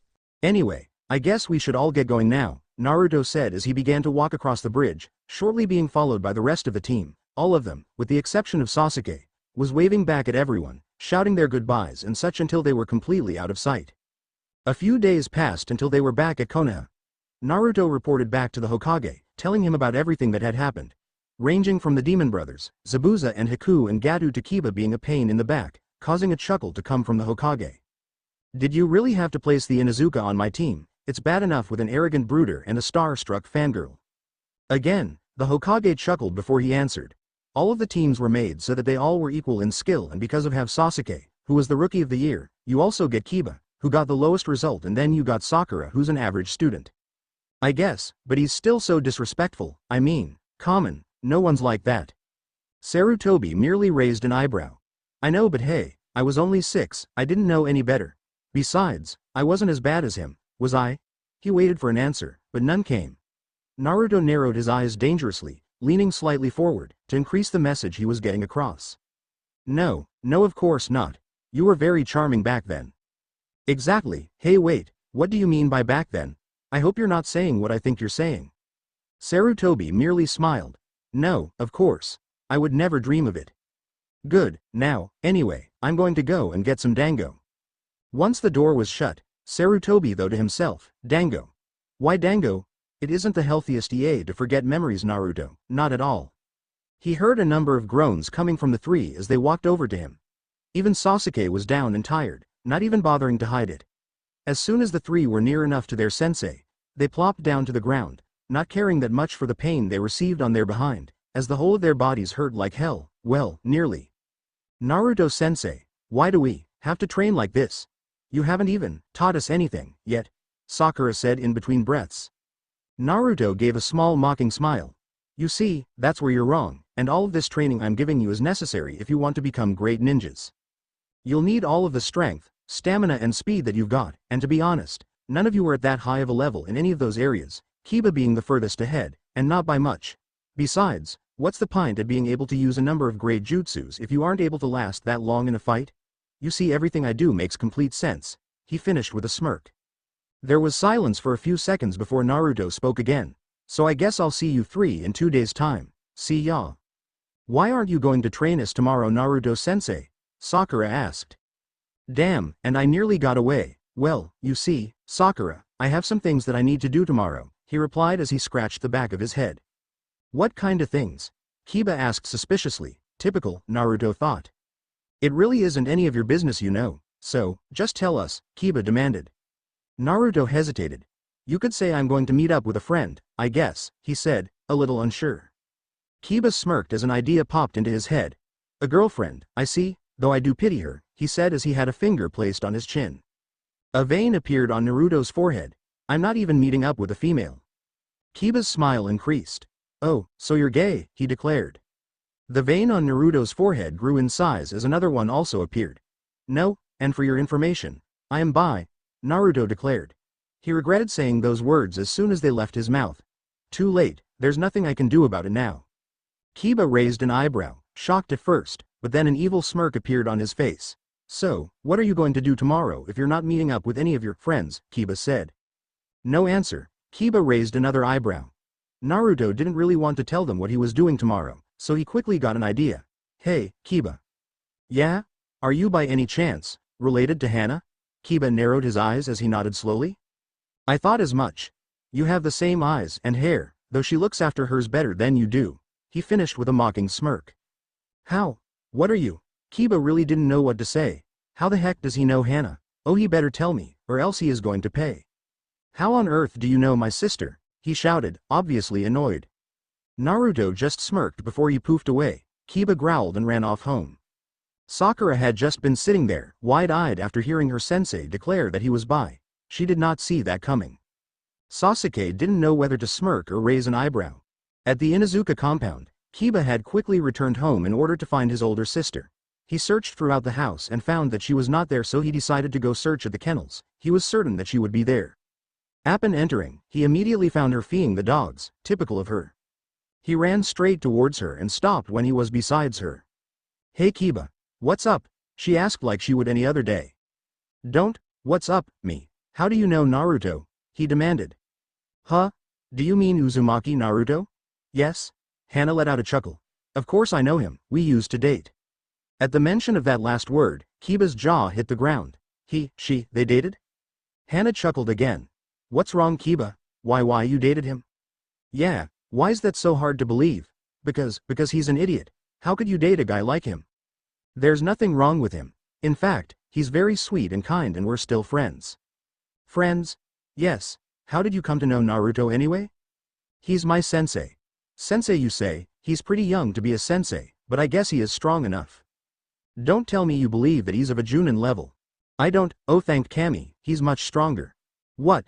And with that, Kiba fainted and hit the floor, Hana's chuckling echoing through the kennels. Next day, Naruto had woken up earlier than usual that day, as he would need to get out before too many people were awake. Besides, he couldn't keep him waiting. He hurriedly ate his breakfast after a quick shower, which consisted of toast with bacon and a fruit salad, along with a glass of milk. He ran out of his house, naturally locking the door behind him. He ran to the main gates, where he saw two Chunins, who were, in fact, a couple of his friends. He also knew that they were always on guard duty this time of the month, so that was why this time of the month was chosen. Hey there Katetsu, Azumo, Naruto greeted. How are things going? Katetsu looked up and smiled. Naruto. Things are fine, if a little on the dull side, but then again, we can't complain, we could have been stuck with worse jobs. Yeah, Azumo agreed. So I guess it's that time of the month again, Naruto? Naruto gave them a small smile. Yeah, but I gotta do what I gotta do. So I guess I'm off before he gets too agitated. Yeah, you better. We wouldn't want him to get angry, now would we? Katetsu agreed. See you later guys, and Naruto was off. He ran as fast as he could, heading in a straight line for a good 2 hours before he came to a stop. He was far enough from Konoha, and anywhere else for that matter. He stopped in a small clearing and sat down in the middle on it. He took in a few deep breaths before he began to do some hand seals, each one faster than the last until he had completed them. In front of him, there was a large puff of smoke, and when it cleared, there, in front of him, stood a miniature version of Kyubbi, about the size of a large horse, with only one tail swishing around behind him. Naruto looked up and smiled a cheeky smile. "You better get going and do what you want before I call you back in, Kyubbi-sama." Kyubbi just scoffed. "Whatever, brat, I'm off, and don't you dare send me back early, or you'll be sorry when you go back to sleep tonight," the old demon threatened as he began to walk off into the forest. Naruto just laughed quietly to himself. He hasn't changed, probably never will. You see, Naruto had made a deal with Kyubbi many years ago. Naruto would grant Kyubbi freedom for 1 day per month, permitting that he makes sure no humans see him and that he doesn't go on a killing spree. And in return, Naruto has constant access to the Fox Demon's power, along a contract which allows him to summon Kyubbi, though he had only had need to do so once in battle before, and only then had he given him 2 taels worth of his own power. And on these days where he had his freedom, he would only be given 1 tael's worth. Also, along with the deal, Naruto had to show the fox some respect, like calling him Kyubbi-sama and such. Naruto didn't want to know what Kyubbi got up to on these days, as long as it didn't affect him. Instead, he would just wait in the area where Kyubbi was summoned until sunset when the fox would return again. At first, it had only been once every 10 weeks, but it had been changed to once a month, so as to appease the Fox Lord. Naruto would also make this day his official day of rest, where he would just lay about and simply do nothing. Yep, he did enjoy these days. Only a handful of people knew about what happened these days, and they consisted of Sarutobi, Izumo, Kotetsu, Kakashi, Jiraiya and Iruka. Sarutobi for both official and personal reasons, Izumo and Kotetsu because they would always be guarding the gate at the time when he was to give Kyubbi his freedom. Kakashi because he was a good friend of his, and they knew nearly everything there was to know about the other, Jiraiya because he had always been there for him, he had even helped him train when he was young, well, younger, and Iruka because, truth be told, Naruto owed a lot to him, more than he did to anyone else, and there was also the fact that the two were close, brotherly close. The day passed a bit too quickly if he had to be honest, but he knew that it had to be over sooner or later, so he might as well get it over and done with. Naruto woke up abruptly after realizing that he had nodded off. He sat up and looked around, eventually setting his gaze on the horizon. He noticed that the sun was nearly gone, and as if right on cue, Kyubbi showed up, emerging from the bushes. Naruto looked over and inspected Kyubbi. He saw blood stains around his mouth and claws, and a large grin plastered on his face. This was how he always looked like once he was done for the day. Naruto knew that it wasn't human blood and that the fox had just been out hunting and having a little fun, along with catching his own meals. Right on time as usual, Kyubbi-sama, ready to go back now? Like I have a choice. Naruto merely shrugged as he did a couple more hand seals. When he finished the last one, there was a poof and Kyubbi was gone, and was now situated in his usual residence. The jutsu used by Naruto was also different than a normal summoning jutsu, as more chakra was needed, along with more hand seals, set in a complicated order. There was also the fact that if and when Kyubbi was summoned in battle, he demanded a sacrifice, as he didn't want to be shown up by Manda, the snake boss, though Naruto and Kyubbi had agreed that it need not be a human one, but that it may be any animal which a fox would eat, such as a deer, or a couple smaller animals, like rabbits or squirrels. Naruto smiled as he began to run back home again to rest in his bed, as these days also took quite a lot of chakra from him, but it was part of their deal, so there was no backing out. He quickly reached the gates. It was now dark, but he still managed to see his 2 friends sitting by their post. He heard snoring and realized that one of them was asleep. Naruto walked over to them and stopped by the desk. "Hey Izumo, I guess there wasn't enough excitement for Kotetsu to be able to hold out the whole day, huh?" "You got that right, Naruto," Izumo replied as he began to wake up the sleeping Chunin by shaking his shoulders. What? I'm up," Kotetsu shouted as he jumped up off his seat, landing awkwardly on the earthy ground. Down," Naruto joked, earning laughter from both of the Chunins. "Everything go okay?" Kotetsu asked as he sat back up on his chair, after dusting some dirt off of him. "Yeah, like you, I fell asleep, which reminds me, I better get back home and catch some sleep." He then began to walk off, waving a hand back at the 2. "Lazy Junin." Kotetsu grumbled playfully. "Oi, I heard that." Naruto shouted back at him, even though he was nearly out of sight. Next day, the 3 genins of Team 7 were at their usual meeting spot, just outside Training Grounds 16. They were all looking at their watches, waiting for their sensu to arrive. In a matter of seconds he would be late. 3, 2, 1. Hey guys, I'm glad that you could make it, Naruto said as he poofed there just as the second hand reached 12 on their watches. He had made just in time, though he knew that he would. He always arrived just at the exact time. Kiba he had been boiling up inside was about ready to explode. Naruto. What is it, Kiba? How dare you date my sister? Oh, so she told you, huh? Yes she did. And I hope that she also told you that we're not a couple anymore. Well, yes, but, then there is no problem, so let's get back to training, alright? Kiba grumbled back in response as he and his two teammates made their way over to the posts where they would begin with hits, punches and kicks, which they had been doing ever since they returned back from their mission in Wave Country. No, we won't be doing any of our usual routine today, Naruto said as he saw his team turning and heading over there. They all turned around expectantly, each of them raising an eyebrow. Really? All three said in unison. Nope, 'cause today I have a special present for you all. Sakura squealed in delight. Sasuke kept his eyebrow raised and Kiba jumped up whilst punching his hand up through the air. What kind of present? Sakura asked innocently, though she was jumping for joy on the inside. Naruto smiled as he revealed 3 packages wrapped in brown paper and tied with a piece of string. Why don't you look and see? He said as he threw the 3 packages over to the 3 genin. Kiba and Sakura opened them quickly, ripping the paper whilst Sasuke unwrapped his slowly in his usual manner. When they saw what was inside their packages, their smiles faded. What are these, Naruto-sensei? Sakura asked. Yeah, they look like some cheap wristbands and stuff. Kiba backed up. Ah, those, my friends, are training weights. Training weights, what are they for? Well, as the name states, they are weights you use when you train. You see, if you train when wearing them, your body will get used to them and therefore get stronger. So when you take them off, you'll be at a whole new level. You'll be much faster and stronger along with the fact that your stamina will also increase. Sasuke smiled, though it was a very small smile. A whole new level you say, I could get used to this. He looked up his sensei and muttered a quiet, thank you. When Naruto heard this, he looked down questionably for a second before he smiled back. No problem. Now, why don't you all put them on so that we can begin training? A groan came from 2 of his genins, whilst the last one began to put his on. Naruto looked over and saw that Kiba was having some trouble with his weights, so Naruto walked over to him to help him. Here Kiba. Let me help you with that. Kiba looked up and reluctantly accepted the help. You see here Kiba. The smaller ones are for your wrists. Naruto explained whilst he strapped them on.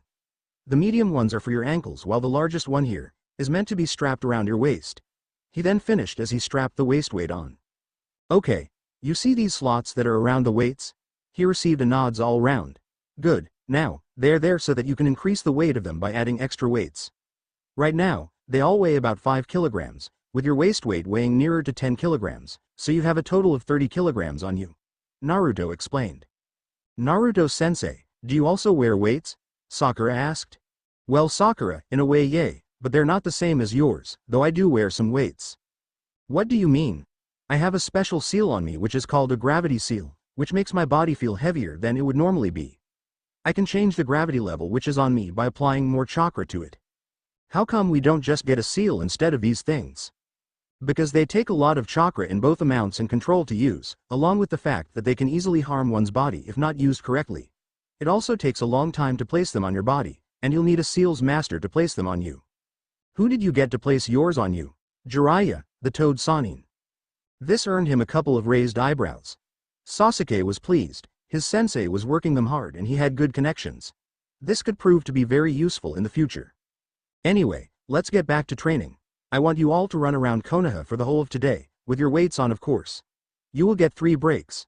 One at 11, one at 1:30 for half an hour so that you can have lunch and the last one at 4. You will be dismissed at 7. Everyone groaned. Alright, get going before I make you put on more weights. The 3 were instantly gone. Naruto smiled to himself. He had also wanted them to have weights so that he could use them against them as threats, like he had just done. Yep, life as a sensei could be very rewarding. At lunchtime, after he had had a couple of bowls of ramen from his favorite ramen stand, he had gone over to the Dingo Dango Cafe to have, surprise surprise, dango. He sat down at a table with a large plate of chichi dango which had mitarashi syrup on top. He was about to begin when he heard someone talk to him. Can I sit here? Naruto looked up and saw a woman, shinobi by the looks of her attire, who had purple hair and a plate as large and full as the one which Naruto had. She also had Chichi Dango with Mitarashi syrup on top of hers. There isn't name or room apart from that guy over there, she said as she pointed over to a man sitting in a corner, a small empty plate in front of him whilst his finger was busy in his nose. Naruto cringed at the sight. Yes, of course. She thanked him and sat down on the opposite side of the table. The two then began to eat his and her respectable dango in silence, before the purple-haired Kunoichi spoke up. So, what's your story? I'm sorry, I didn't quite catch what you said there. I asked you what your story was. I mean, only someone who has gone through something which they rather would eat that much dango. I should know, she said as she pointed back down at her own plate. Long story, but you could say that I'm trying to get off Pocky. That's not the real reason, she deadpanned. No, but the reason why I want to get off of Pocky is. Ah, so, what's your story then? I've been eating this stuff ever since I came back from somewhere where I'd rather not go again. Understandable, Naruto said as he swallowed his last piece. He stood up. Your name's Anko, right? Yeah, how did you know that? Should I know who you are? No, not really, I'll see you around Anko. He waved her goodbye as he left the cafe. Anko was curious as to who he was. He did seem vaguely familiar to her, so she decided that once she was finished here, she would go and ask her good old friend, Kurenai. Half an hour passed before the Genjutsu mistress was found. Hey Kurenai. Anko shouted her greeting when she stood right behind her. Anko. You don't have to be so loud, you know. I can hear you perfectly well, though I don't know if I'll be able to for long if you keep on shouting like that. Anko just grinned. Yeah, well, I just came to ask you a question, that's all. Oh, and what would that be? Do you know who that kid is, the one with the blonde hair and blue eyes, of Chunin rank I believe? He has 3 weird markings on each cheek. Oh, do you mean Uzumaki, Naruto? Anko's eyes widened as she got a flashback. Flashback. Anko was lying in a bed in the hospital. She had been there for a while after she had been left in Konoha by her former sensei, Orochimaru. She hadn't woken since she came, but she was faring well, all things considered. She groaned slightly as she opened her eyes only to be met with blinding white. She squeezed them shut, opting to open them slowly instead. When they were completely open, she looked around hesitantly before she realized where she was. She dubbed it safe and closed her eyes again, only to hear someone speaking. Oh, so you're awake. She turned to her right to where she heard the voice coming from. When she found the source, she saw a boy, younger than herself, lying down in the bed next to her own. The boy had beautiful blonde hair and the most intriguing of blue eyes. The boy was smiling for reasons unknown to her. He had bandages covering his cheeks along with his neck and chest, the rest being hidden beneath his blanket. Who are you? She asked quietly, her voice showing her nervousness. Oh me? My name's Uzumaki Naruto, so, what's yours? Anko. Well, it's nice to meet you, Anko. The two lay there in silence, Anko looking around and observing the room which she was in until her gaze settled on a card which was standing on the table next to Naruto's bed. She could only just see the front, where she read the words, "Get well soon." Who's your card from? She asked wearily, though she now knew that he wouldn't harm her, even though he was years her junior, her being 13, and his age still undetermined by herself. She saw that his smile brightened. It's from Tachi, he declared, still grinning. Who's Tachi? He's my friend, my best friend. You see, we just took the Chunin exams together, along with our teammate. Though I kinda overdid it in the last round, that's why I'm here. Oh, she then realized what he just said. The Chunin exams. Yep. Though he looked a bit too young to be in the Chunin exams, but she also knew that looks could be deceiving, she had learnt that the hard way. How old are you? 8, but I'll be 9 in 2 months. E8. Uh-huh. End flashback. Are you okay, Anko? You kinda spaced out there, you know? What? Oh yeah, I'm fine, just got caught up in my thoughts, so how do you know him anyway? Well, I only met him a couple months ago when I was assigned as a sensei to a genin team. He was also there, he was assigned a team and he passed them. He's already a sensei. She thought back to when she was in the hospital all those years ago and did the maths. Like 16. Yeah, I know, but he's really talented. Thanks Kurenai, I think I got it now, so I'll be off, see ya. Wait. Yes? Why did you want to know about him? 'Cause I just ran into him at the Dingo Dango Cafe and he knew my name, so I felt it only right if I knew his, and she was gone. I swear that woman gets crazier the longer I know her, Kurenai mused to herself. The next day, Anko made her way to the Dingo Dango Cafe as she did every day when she wasn't away on missions. Once she had her plate full, she looked round the room and spotted the person whom she had been looking for. She walked over to him and cleared her throat to get his attention. When he looked up, she asked, "Can I sit here?" "Sure thing." And so she sat down. They began to eat their dango until Anko spoke. "So, did you become a Chunin back then?" Naruto looked up and smiled. "So you remember, eh?" "Yes I do. Uzumaki Naruto." He nodded his head in response. "So, did you?" "Yep." "Then when did you become a Chunin, if you don't mind me asking?" "2 years afterwards, when I was 10. You don't waste any time, do you?" she said playfully. "I guess I don't, but I learnt that you should make the most of what you have, so I guess that I tried to get as far as I could get before anything was to happen." "Makes sense. So why aren't you an Anbu yet?" "I was once, when I was 12, but then I quit." His face saddened when he said that. "Why? What happened?" "I'd rather not talk about it, but it's related to dango." Anko understood. When the dango got involved, it was serious, well, for her anyways. She then tried to change the subject. She then remembered Naruto's friend.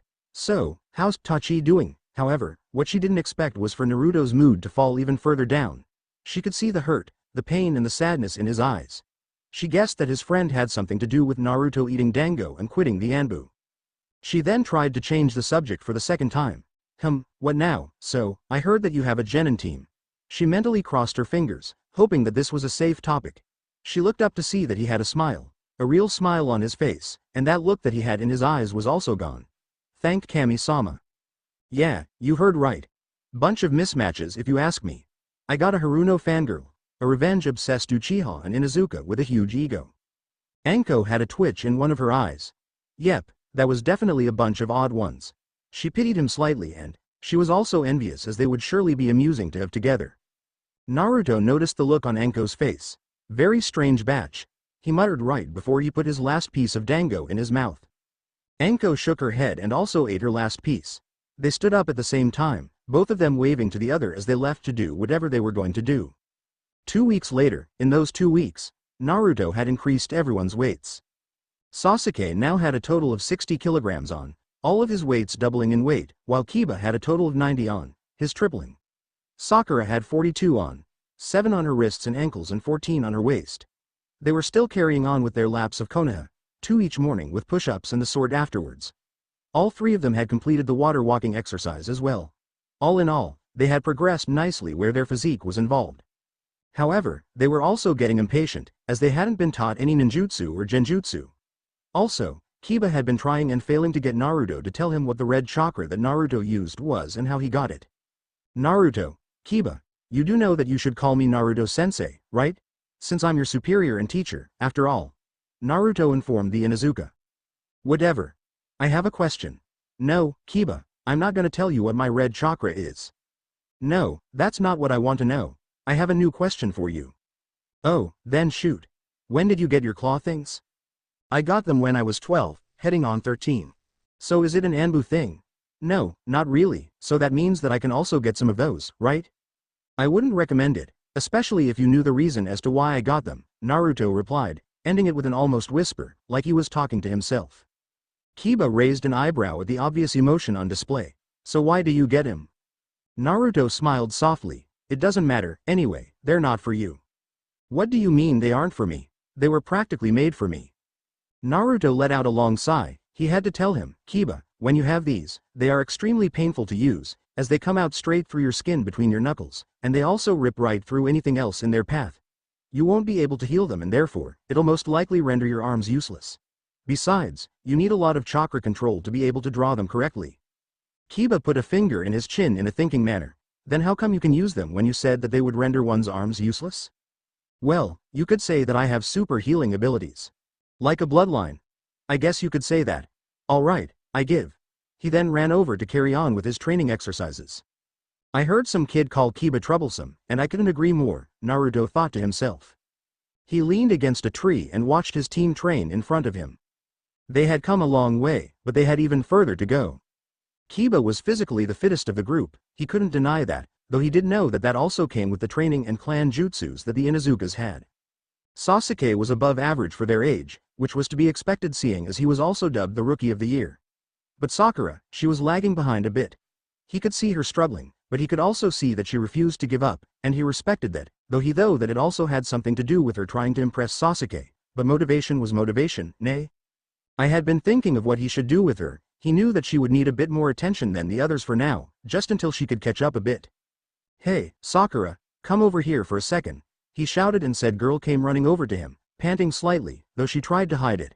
She slumped down on the ground. Naruto smiled at her as he bent down to her level. He took a deep breath and exhaled it slowly.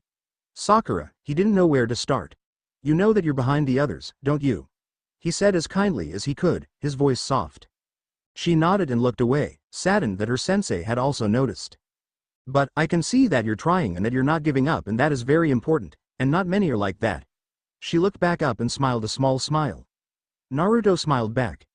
You also have a good head on your shoulders, but, you need to catch up to the others. She nodded on understanding. Therefore, I have an idea. She looked at him, hopeful. I want you to take ballet lessons, he declared. Sakura immediately face faulted into the ground and stayed there for a good few seconds. She then jumped up and began to yell. Ballet lesson? How on earth is that going to help Naruto-sensei? Naruto just smiled. He had a feeling that she would react like this. Sakura, he began, with his serious tone in play. I know a lot of successful kunoichi who took ballet lessons to improve their body. Now, I know what you're thinking and I can see where you're coming from, but trust me on this. You'll benefit greatly from these lessons, especially if you wear your weights. You see, ballet will help you with your control over your body and give you an amazing sense of balance, and to top that off, you will be able to move through moves smoothly, which will help you to show off your new skills.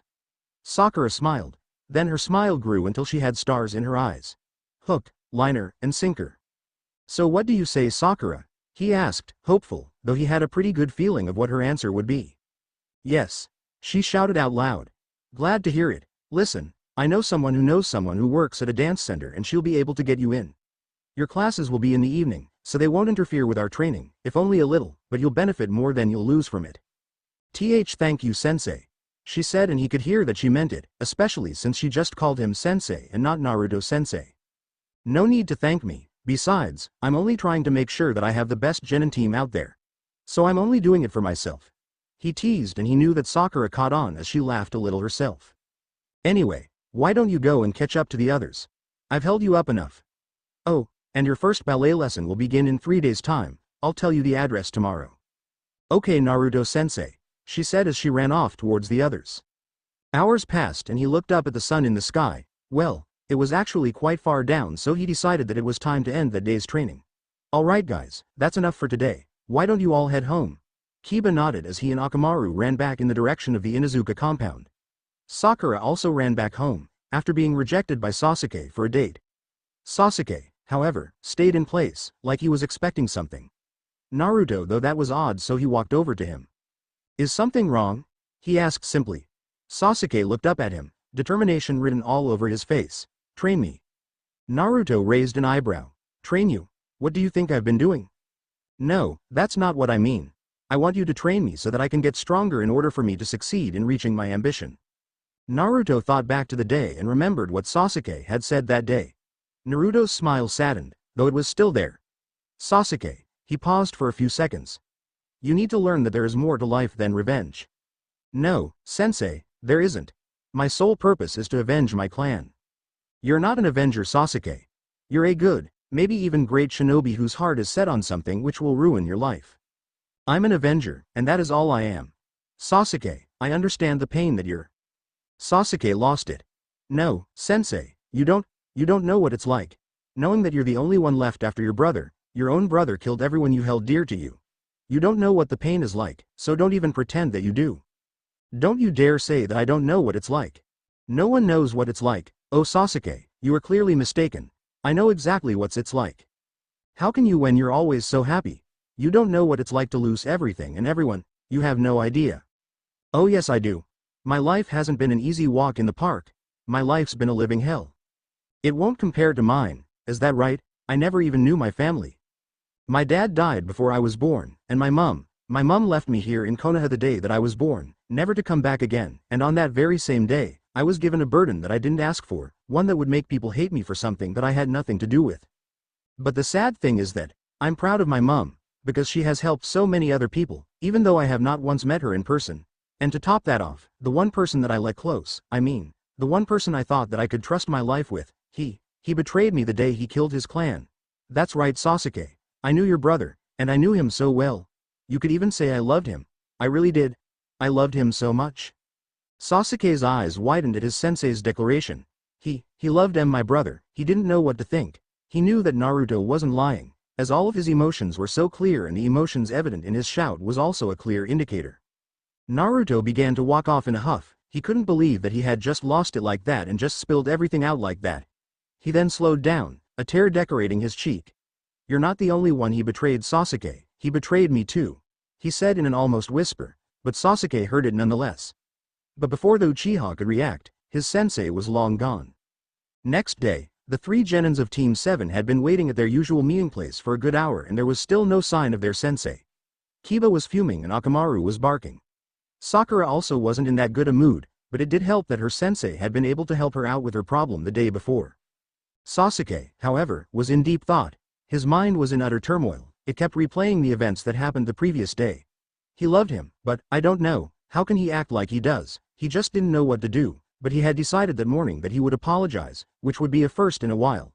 However, that was proving to be a bit more difficult than he had first thought, seeing as Naruto wasn't even here yet. I don't get it. Where the heck is he? Kiba shouted to no one in particular. Calm down, Kiba. I'm sure he's just being kept up somewhere and that he'll get here any minute now. Yep, an NY minute now, she said, dragging out the last of her words. Truth was, she was beginning to get aggravated, but she didn't want to show, especially not in front of Sasuke. Another 15 minutes passed and there was still not sign of Naruto. I think we should go look for him, Sakura finally said. The others nodded in agreement. The 3 had spent 2 hours searching before they decided to look in the large woods which were at the borders of Konoha. They jumped from tree to try and find some sort of sign of their sensei, but they found none. However, they suddenly came to a clearing, one which did not look natural and new, by the look of it. It was a huge area. There were trees lying down on the grass-free earth, along with branches and such in between. There were also many craters and dents and the whole place looked a mess. They were all wondering what could have done this until something caught their eye. Up on a high branch, lay a sleeping figure. The 3 jumped up and landed on nearby branches to look at the sleeping figure and found it to be none other than their very own sensei. Naruto stirred as he groggily sat up once he woke up. He used one arm to lean back on whilst the other hand was used to rub the sleep out of his eyes. He looked around and noticed his team there, staring at him. What are you? He stopped as he realized why they were here. Oh, I'm sorry, I forgot and I guess I must have overslept. Why is everything so? Sakura began. Muffed up. Kiba finished.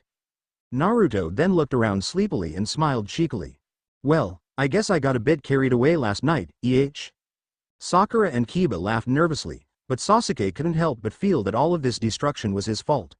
He even felt somewhat guilty, which was saying a lot for him. But before he could dwell anymore on it, Naruto had jumped and began to explain about what they would do that day. When everyone was going about their own business, i.e. training, Sasuke walked over to Naruto. Sensei. But he was cut off before he could say anything else.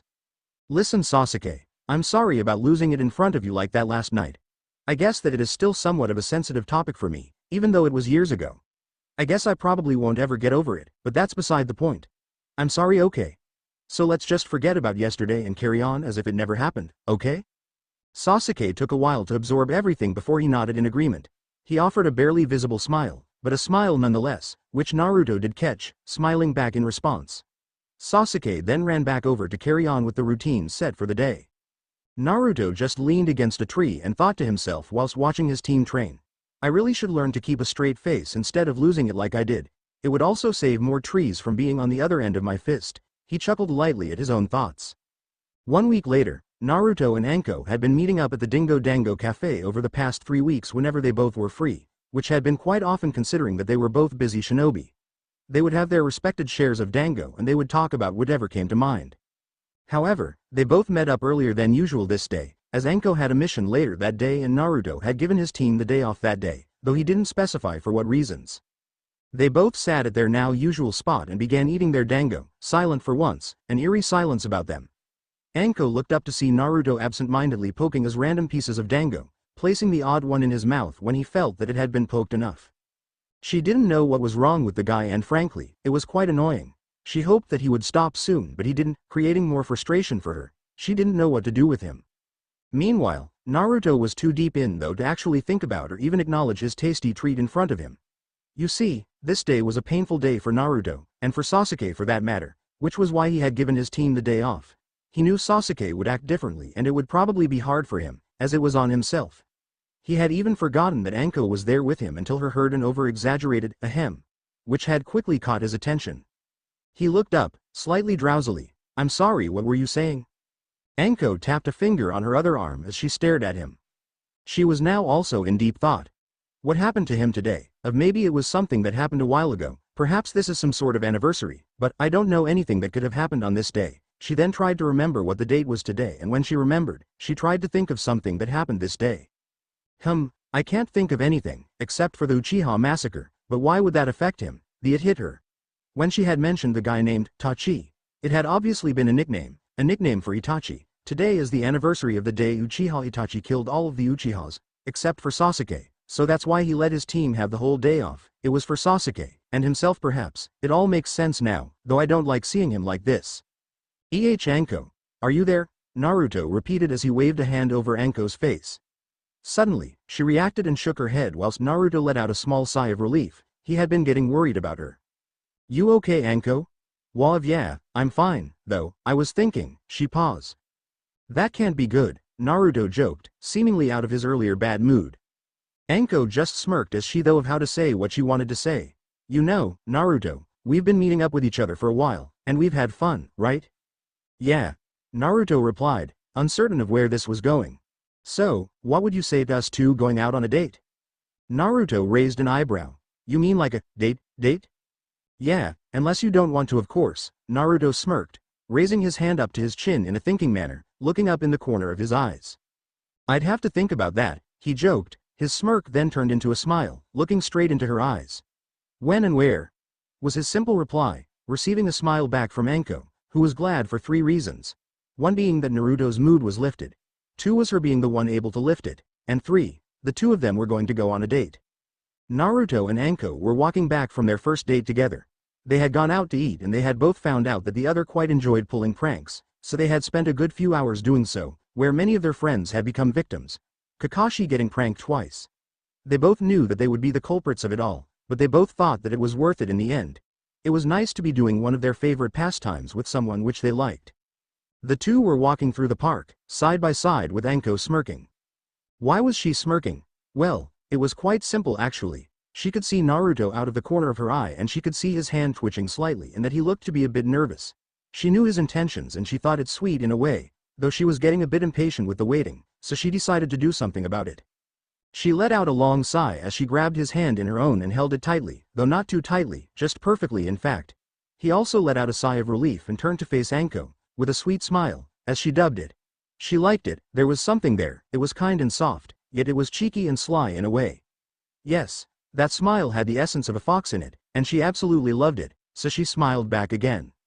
Naruto, in turn, also adored Anko's smile. He noticed that when she smiled, she closed her eyes and they became to upside-down shapes as her smile was wide and cheerful. He could get used to that, in fact, he already was, and it didn't take that long. Now hand in hand, they were walking through the park, a half-moon behind them. After a few minutes, Anko suddenly let go of Naruto's hand and freed hers from his. He stopped and looked at her confused. Well, he would have if she was facing him, as she was in fact walking away from him, towards a random tree, where she stopped, turned around to face Naruto and leaned her back against the tree. The moonlight bathed over her and her eyes sparkled and Naruto saw the playful smile plastered on her face. Everything was silent for a few seconds before Anko broke the silence. Well, aren't you gonna come over here and kiss me? She said it almost teasingly. Naruto grinned as he walked over to her. When he stopped, he was half a meter in front of her and he cocked his head to the side mischievously. I'm not quite sure. I'm waiting, she then fluttered her eyelashes flirtatiously. Naruto smirked as he leaned his head closer to hers, placing a hand against the bark of the tree, right next to her head, to steady him. Their lips met softly, as they shared a slow tender kiss which they held for a few seconds. Naruto broke the kiss and leaned his forehead against hers, looking into her eyes for a second before his gaze lowered and settled onto her lips, which were quickly met with his own again, except this time their kiss was harder and more lustful. Anko wrapped her arms around his neck as one hand settled around to the front of his neck whilst the other began to fiddle with his soft platinum blonde hair. Naruto's free hand reached her hips as they began to slide upwards over her waist and up until it settled on her cheek, which he promptly began to caress. Anko's grip tightened as she held Naruto closer to her, making their body touch, sending shivers of pleasure through the two of them. Naruto, not being able to wait any longer, slid his tongue across Anko's bottom lip, before nipping it with his teeth, asking for entrance, which she quickly allowed without a second thought. Naruto's tongue slid in and began to explore throughout her mouth, enjoying and soaking in her taste. Anko willingly let out a moan of pleasure at the feel of his soft tongue. She began to fight back with her own tongue, but Naruto still dominated the kiss, not that she was complaining. Anko then began to hook her leg around Naruto's, sliding it slowly up and down, its pace accelerating ever so slowly. The kiss then deepened, but it didn't last much longer as the two were running out of oxygen. The kiss broke and Naruto promptly placed his forehead against hers once again. They looked into the other's eyes and almost got lost until Naruto noted the pink blush present on Anko's cheeks and her face in general. He also noted that he was slightly taller than her, despite the age gap of 5 years, her being the older of the two. Naruto lowered his hand from her cheeks and wrapped it around her waist, along with his other one, pulling her into a hug, which she gladly returned.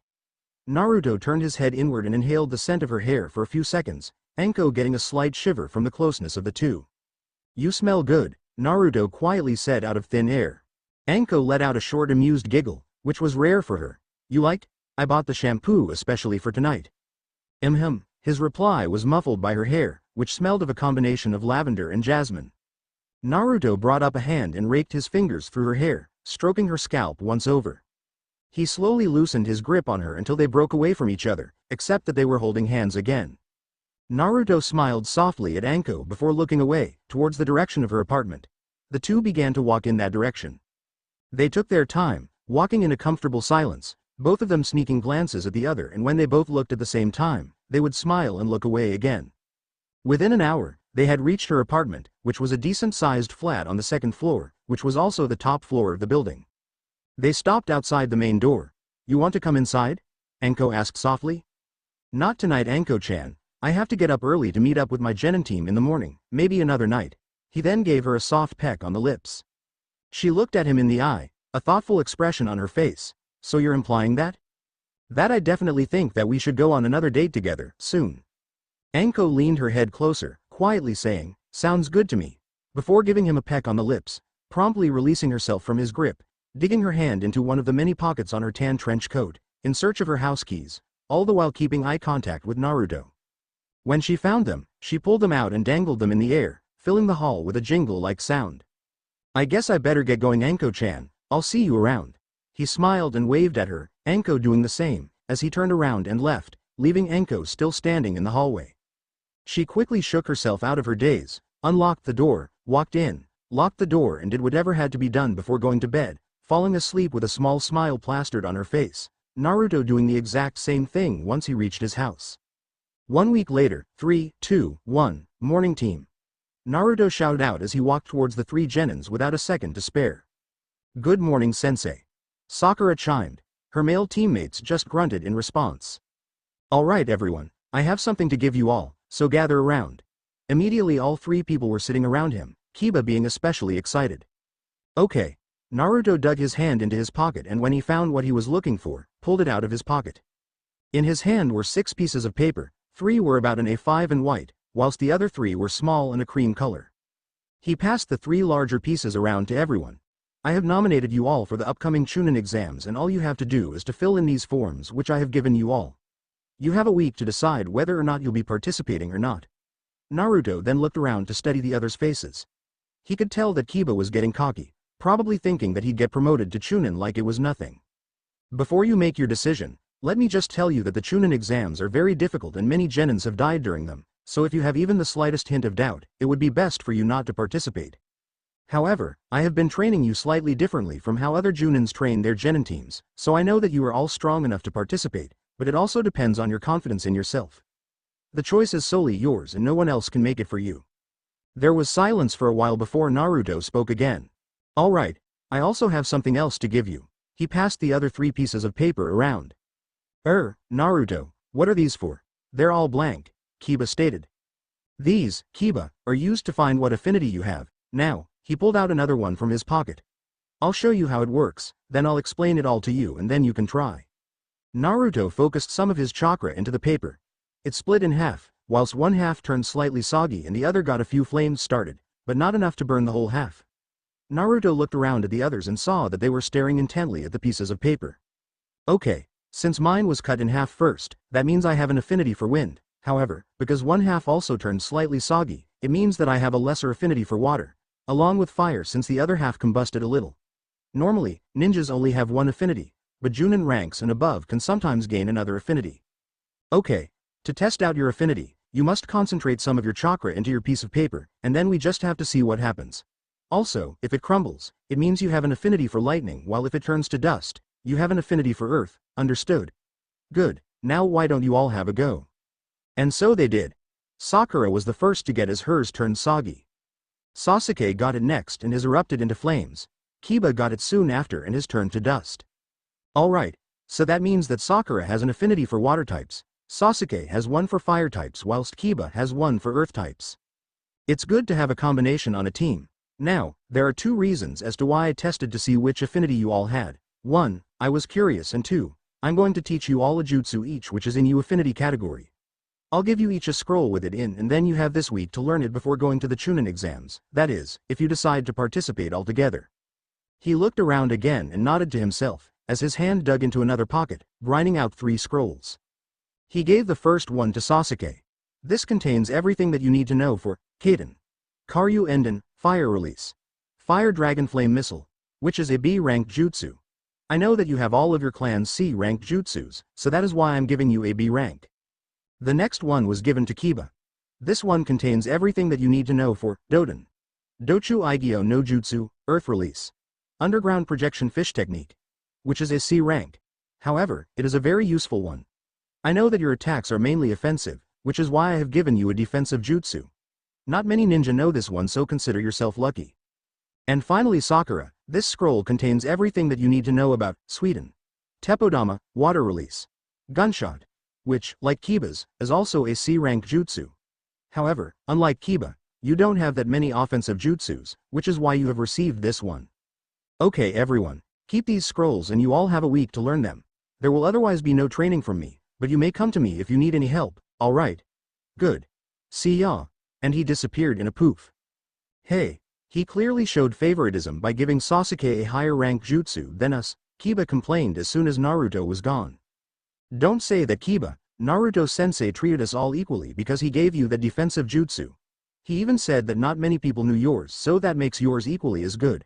Besides, it doesn't matter what rank a jutsu is, it all depends on how well you use it, like those E-ranked jutsus which we learned at the academy. I read that they are still used by ninja who have even achieved the rank of Anbu. Yeah, but his is still better, he complained, again, but this time he used a more winny voice. Okay Kiba, think of it this way. If you two ever end up sparring, and he uses that jutsu, you can use yours to dodge it. Kiba thought for a minute before a smile grew across his face. That's right, because I got an awesome jutsu. And with that he ran off, with Akamaru by his side. Sakura slapped herself on the forehead for his stupidity. She then removed her hand and looked around her when her gaze landed on a particular person. A smile grew on her face as well. Oh Sasuke-kun, since we haven't got any training for a while, how's about we go on a date? All the while saying this, she had been inching closer, stopping less than a meter away from him. No, and with that, he left as well, off to find a different training ground so that he could get to work on learning the new jutsus that he had been given. Sakura let out a sigh as she looked at her watch to see what time it was. I guess I'm off to ballet then, she declared as she began to walk off. However, there had been someone else there, who had heard what Sakura had just said. Oi, forehead girl, don't tell me that you take ballet lessons, that's for children. The blonde said as she emerged from the bushes. Said pink-haired girl spun around to see who had spoken, though she knew who it was by the nickname. Ino Pig, what are you doing here? I came to see Sasuke-kun training, but he's obviously not here, you probably scared him off or something. Anyway, why are you taking ballet lessons anyway? Shouldn't you be doing something better like training or something? Trust me. I know what I'm doing, but why ballet? Sakura smiled sweetly and she leaned her head closer, so that her lips were near Ino's ear, like she was about to whisper something to her. Say crossing it. She chanted slowly, a vein appearing on Ino's forehead. The vein disappeared as she smirked. Oh I get it. You think that Sasuke-kun will fall for you if you can do ballet. I'm sorry to say this forehead girl, but Sasuke-kun will never fall for you, for it is me that he truly desires, and even if he did like girls who did ballet, which he doesn't, he still wouldn't fall for you, so tough luck. Now Sakura smirked. That's not why I'm doing ballet, my purpose is much greater than that. And with that, she walked away, leaving a very confused Ino behind, all alone. 1 week later, Sasuke and Kiba, who was naturally with Akamaru as well, were both standing outside of the building where they were to go for the Chunin exams. They were waiting for their female teammate to arrive, though they thought it strange that she wasn't there yet, maybe she chickened out. However, before they could think any further on that subject, said Kunoichi arrived, though, there was something different about her, and neither of them could place their finger on it, until Kiba finally noticed. Hey Sakura, you changed your clothes, he declared. Sakura looked down at her body and up again to meet Kiba's gaze. Yep, I sure did. She now wore a red tank top, like in the Shippuden, her usual black undershorts, her usual blue shinobi sandals, and she wore a midnight blue skirt which reached just below her knees, but had a slit on either side which reached to about the top of her hip. Think two pieces of fabric, one of the front and one on the back, which are attached by stitchings. This is made for movement. She had also put her hair up in a tight bun, with two bangs framing her face and her ite tied around her forehead. Her pouches and such were in their usual positions. She also had a scroll strapped to either thigh. Hey Sakura, what's with the new look? Kiba asked. It gives me more freedom in my moves. Kiba nodded in acceptance of the answer, which was the real reason as to why she had changed her attire. Sasuke narrowed his eyes when he saw the scrolls. Sakura. She turned to him with stars in her eyes. Yes, what is it, Sasuke-kun? Why do you have scrolls? Oh, they have something which I may need sealed inside them. Which is? Say crossing it, but I'll tell you if you agree to go on a date with me. No, oh, okay. Anyway, should we go inside? The other two nodded, so all three went inside. Without having to meet with his genin team, Naruto was considerably bored. He couldn't visit Anko either as she was preparing for the second part of the exam. He snickered slightly to himself about that. He wished he could be there to see all of their faces. He knew what she could be like, but that was one of the things he liked about her. She was individual and she wasn't a pushover. He knew that from personal experience as they'd also trained together, the pair of them. At first, he hadn't been going all out on her, he didn't want to hurt her after all. But she didn't take that too well and well, let's just say that he envied a turtle for the simply fact that they had a shell to hide in. Anko couldn't be downright scary when she wanted to be, which was why he didn't envy the Chunin candidates. He smiled to himself, proud that his team had all chosen to enter the exams on their own accord. He didn't imagine that being a sensei could make one feel so good. He might take one another team when his current one had been promoted to higher status. Maybe. Or perhaps not, it probably wouldn't be the same. Grumble, Naruto blushed at the noise his stomach made, but he got the message loud and clear.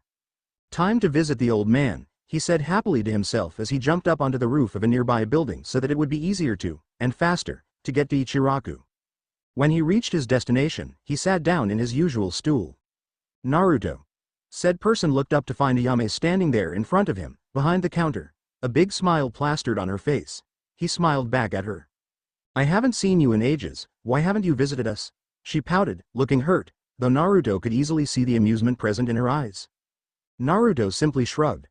I guess I've been spending a lot of time training my genin team, and then any extra time I spend with Anko-chan. Anko-chan? She smiled and raised an eyebrow. Say, have you got yourself a new girlfriend? Which finished with a wink. Yeah, he replied softly, having a faraway look in his eyes. But he was brought out of whatever he was thinking about by a loud squeal coming from the brunette. Aw, that's so cute. Naruto blushed lightly, but Ayame caught it. Have I met her? She asked, generally curious. I don't think so, but she's got purple hair, up in a ponytail and always wears a tan trench coat. Thank God. The last bit was whispered to himself, but Ayame caught it nonetheless. What do you mean by that? Oh, well, you see, she kinda has a very individual choice of clothing. It's kinda, well, revealing, and the trench coat is the only thing covering her up properly. Naruto blushed as he scratched the back of his head. Ayame's eyes widened. You're dating her? Which was followed by her waving her arms round animatedly, which, surprisingly, Naruto managed to understand as her describing Anko. Yep. Ayame blinked owlishly. What? Do I have something on my face? Oh, no you don't, I just didn't think that that was the type of person you'd go after. I mean, she's pretty of course, but what? She giggled slightly. I don't know, I guess you're just growing up, is all. Naruto's eye twitched, followed by a vein appearing on his forehead. I'm not a kid, you know, besides, You're only a year older than me. And I technically became an adult when I became a genin. Calm down, would you? People are staring at you. And indeed they were. Sorry, it's okay. So, what made you go for her and not me? Ayame, you know that you're my sister, it'd be like incest or something. Ayame ruffled Naruto's hair. Yeah, I know kiddo. She was gone as soon as that was said. Stop calling me that. Chunin exams, room 301, congratulations, you all pass. Ibiki declared after he had had his fun with torturing their minds. He applauded himself for getting rid of so many teams, though there were still 26 left over. But 26 out of 138 was pretty good. A lot of teams had entered this year, but that didn't mean that they were all ready. She should be coming soon, he thought to himself, grimacing as he wondered what would be broken this time. He looked behind himself, looking at the desk which was there. It was new, the last one had, well, died, for a lack of better words. He mentally shivered. Anko was scary, and that meant a lot coming from him, considering who it was and what he did for a living. He just felt sorry for whatever sucker would end up with her. At Ichiraku Ramen, Achu. I hope you're not coming down with a cold, Naruto, Ayame said. No, I don't get ill, so someone must be talking about me, he deduced. Back to room 301, phew, smash, of course, it just had to be the window, didn't it Anko? Ibiki though to himself. Alright maggots. You've all got exactly 20 minutes until you have to meet me at training grounds 44 and if any one of you are late, if even by a single second, then the whole of your team is disqualified. Protests were about to be set in motion, however, they were interrupted by Anko. What are you all waiting for? Move it, everyone was gone a second later. Anko smiled to herself. She turned around when she heard some grumbling behind her. Just one time where she doesn't break anything, but no, that's never gonna happen. Ah, lighten up Ibiki. She glomped him. I'm sure you secretly enjoy it, I know I do. Sorry Anko, you're not my type. He was promptly released. I'm not your type? Well, I don't care. I already got myself a great man, she declared as she pumped her fist in the air. I feel sorry for him, what was that?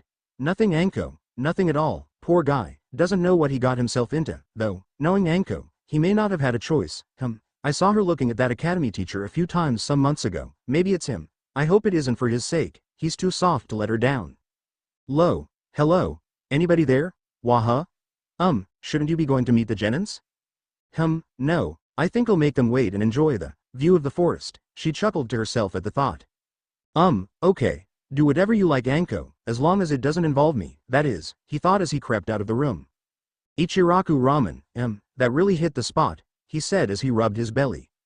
Well, you're always welcome Naruto, anytime, he said as he stretched his arms above his head, only for his eyes to fly open when he felt something warm and soft on his lips. Hiya Naruto-kun, Anko-chan, you scared me, well, I just couldn't resist, it was just too tempting to pass up, she smiled. Anko-chan, not that I don't appreciate you being here, but, aren't you supposed to be at the second part of the Chunin exams or something? Well, yeah, but they can wait cause I want to be here with you, she said as she sat down on his lap. Naruto pecked her on the lips twice, his arms settling around her. But you can't just leave them there, she then fainted mock hurt. Naruto-kun doesn't want Anko-chan here he don't like Anko-chan. Twitch. How about I walk you there? The two were gone, all that was left of them was the payment for the ramen. 5 minutes later, hand in hand, Naruto and Anko made their way to training grounds 44. 2 minutes earlier, they had been busy making out in an alleyway as Anko had claimed that she had missed Naruto terribly and that she couldn't remember what he tasted like so she had to find out. Naruto, being the ever-lovable guy, couldn't refuse, even if the excuse reminded him of something Kakashi might come up with when he was with one of his many, girlfriends. Well, he'd never actually had a girlfriend, he'd simply had a lot of experience in the field, as one might say. Anyway, Anko was having a great day, and that was an understatement. She had just had a great makeout session with Naruto and now she got to torture all of the wannabe Chunins for a whole 5 days. And to top it all off, she just found a coupon for 3 for 2 feet at the Dingo Dango Cafe in today's newspaper. She was most definitely going there later on today, and a certain someone was going to accompany her. They stopped when they could just about make out the Genins in the distance. It was much easier to see the forest, as the trees were exceptionally huge. Naruto placed a soft kiss on her lips before stepping back a few steps, the only like between them being the hands which were still clasped together. I'll be going now, and don't scare them too much, they're only kids. HMPH, says the one who took this exam when he was 8 years old. Honestly, they shouldn't be here if they can't handle it. Okay then, just don't do something I wouldn't do. But then I would be, me, now would I? Naruto began walking off, waving back at her as she stood there. I love you Anko, he shouted back at her. She gasped. He said that he loves me. Oh, I should say it back. I love you too Naruto-kun. Just outside training grounds 44. Where is that hag? The boy grumbled as he paced back and forths. Calm down Kiba, she's only 20 minutes late, maybe this is part of the test or something, you know, to test our patience, Sakura suggested. Yeah. That's gotta be it, I knew that was what was happening, I mean, you'd have to be an idiot not to. Sakura had to keep herself from punching Kiba for idiocy. Meanwhile, Sasuke was sitting on the ground, ignoring his dog-like teammate and was thinking of the first and only jutsu that his sensei had given him. He'd been practicing the whole week except for the previous day as he had to make sure that he was in top shape for the Chunin exams. He's gotten it down on the 4th day of practice, but he'd only been able to produce 2 whole ones. He'd feel drained afterwards as well, which was why he'd visited his sensei and asked him for advice about expanding his chakra capacity. He's, of course, been delighted help and was proud that Sasuke hadn't been too prideful to ask for help, which he would have been when the teams were first made. He raised his wrist and looked at the runic seal that was there. It made it harder for the chakra to get around the body and made one have to work harder to do what would normally have been easy. He'd had it on for the last 3 days and this morning he had released it, and he could feel the slight increase in his chakra stores. He wondered if either of the other two had visited their sensei for extra help. Sakura may have, but I'm sure that Kiba hasn't. He may have been tempted, but he wouldn't give in like that, he's too stubborn, idiot. Oi Sasuke. He simply raised an eyebrow at Kiba, after being caught staring at the brown-haired boy. You see something you like? The dog love challenged. Sasuke-kun isn't gay Kiba. Sakura shouted as she, finally, bashed him on the head. I guess one good thing came of having fangirls. If someone annoys me, I could just send a herd of them at them, and I'd never see them again, but the cons far outweigh that single pro. Okay brats. This is where you will all be taking the next part of the exam. This is Training Grounds 44, or more commonly known as the Forest of Death. Each group will receive either a Heaven Scroll or an Earth Scroll and you will have 5 days in which to obtain the one you need from another team, by any means necessary. This area has a 10-kilometer radius and in the center is a tower, which you are to reach when you have one of each scrolls in your inventory. But before you can begin, you must sign these forms, which state that I cannot be held responsible for any of your deaths. Anko then crossed her arms and had a very pleased expression on her face as she saw that people were beginning to have doubts whether or not to continue. She then laid her eyes on a brown-haired kid whose left eye was twitching. I wonder what's wrong with him. Whilst his thoughts were, so this test wasn't about patience. Why you old hag, I'll get you back for this. Anko then noticed him giving her evils, so she decided to have some fun now that Naruto was gone. She stealthily got out a kunai and threw it at Kiba, the edge of the weapon grazing his cheek, drawing blood. He yelped in surprise. The next second, he found something soft and squishy, pressed against his back along with hot breath on his neck. He shivered at the feel of it as he realized that the proctor wasn't where she was a few seconds ago. He yelped again when he felt her lick his blood right off of his cheek. He stood there, frozen, with his knees shaking.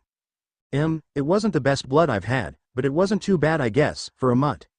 Normally, Kiba would have retorted to something like that, but he was way too scared to do that right now. Besides, he doubted that he couldn't even produce a sound from his mouth, let alone a single coherent word. Anko smiled deviously at the expression plastered on the genin's face. She did this every year, and the reaction was always similar, yet the details always varied.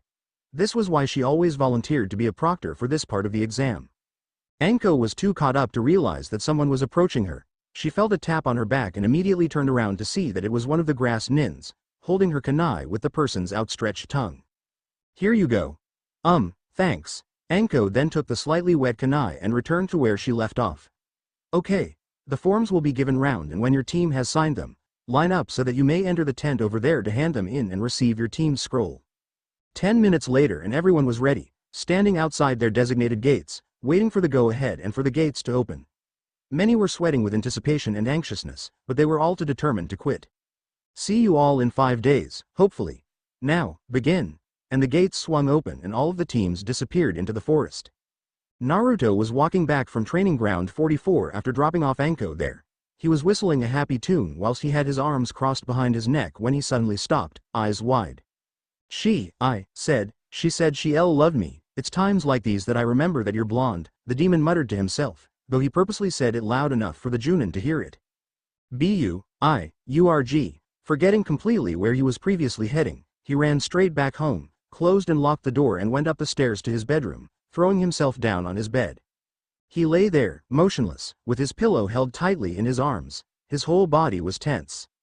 Though he was happy, really, he was sad as well, and even more scared, so much so that all happiness was forgotten. His frame shook lightly, but no tears were shed, no matter how much they threatened to. He wouldn't cry. It had been over 4 years since that day. It should be forgotten. There was no reason why it should affect him now. He repeated this to himself, though he knew that it was no use. It didn't matter how it should be like, it just was. Cammy, I feel like a 10-year-old girl, and he hated admitting it. Chunin lounged in the tower in the Forest of Death. Kakashi was having a good day. Heck, it was a day like any other, but he enjoyed routine. It made life so much easier. You knew what to predict and there were no surprises to interrupt the flow. He was sitting in the lounge in the tower which all of the genins would reach, well, the ones who passed anyway. There were also the few unlucky who wouldn't make it to see another day, but that was life. Harsh, yes, but true. However, something was off and he just couldn't point his finger on it. It made him uneasy and he didn't like that feeling. Something was going on and, he couldn't for the life of him figure it out and it annoyed him to no ends. This was why he couldn't focus on his book, even if looked like he was reading it to anyone who didn't know him well enough. He had been on the same page for a good while now and that was just not acceptable. Wham! He was interrupted from his thoughts by the door which had unceremoniously been slammed open and shut within a millisecond. He looked up to find the proctor of the second exam, one Mitarashi Anko. She seemed a bit cheerier than usual, he supposed. Heck, she was always smiling and goofing around, but it was easy to see that the smiles didn't always reach her eyes. However, today it seemed like it did, and the pure happiness looked genuine. So much so that it looked like she would burst any second from the overdose of it. Now that he thought about it, she had been a lot happier the last few months for some reason. He was sure he knew, but he was too lazy to even try to remember. Damn it, why couldn't it just have been a normal day? It would be so much easier and not as much effort was needed. What the, did he just hear what he thought he heard? Was Anko humming? And something, girly? Something was off here. He looked across the room and checked the calendar. Okay then, it wasn't the 1st of April, so it wasn't April Fool's, but, what then could it be? Anko-san? Are you alright? HMHMHMMO-wa? Oh, you day something Kakashi?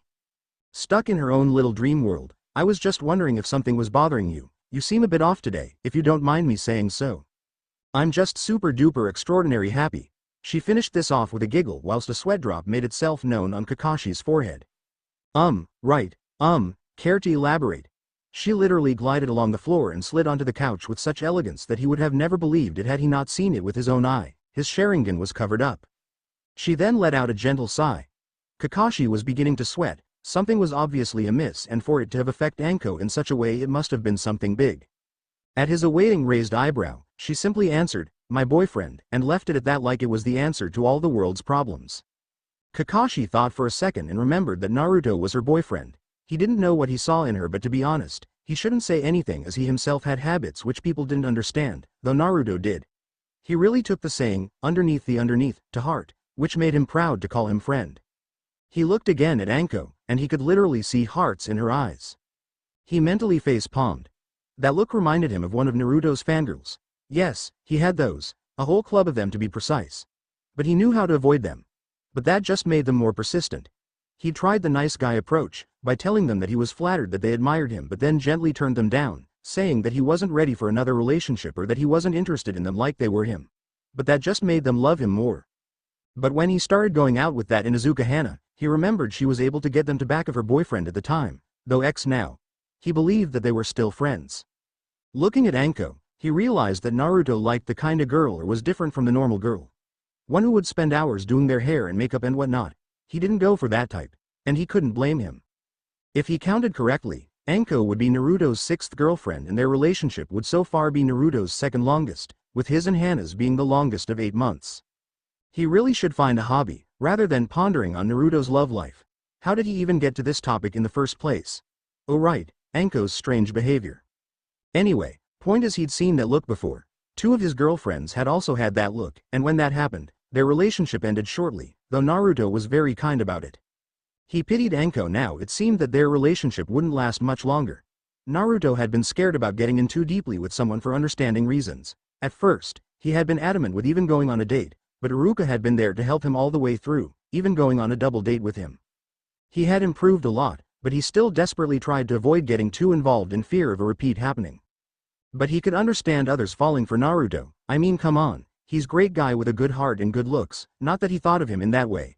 He liked women, thank you very much, but he was just saying. Young love is so complicated, was his resulting though. Not that he was old or anything, far from it in fact. He was only 26, in his prime for Kami's sake. He had many admirers. Though, it's been a while since I met up with a woman. He shook his head. He didn't want to think about that right now. He still had the Anko problem. He shuddered as he imagined what she would be like once Naruto and her were through. He saw two possible outcomes.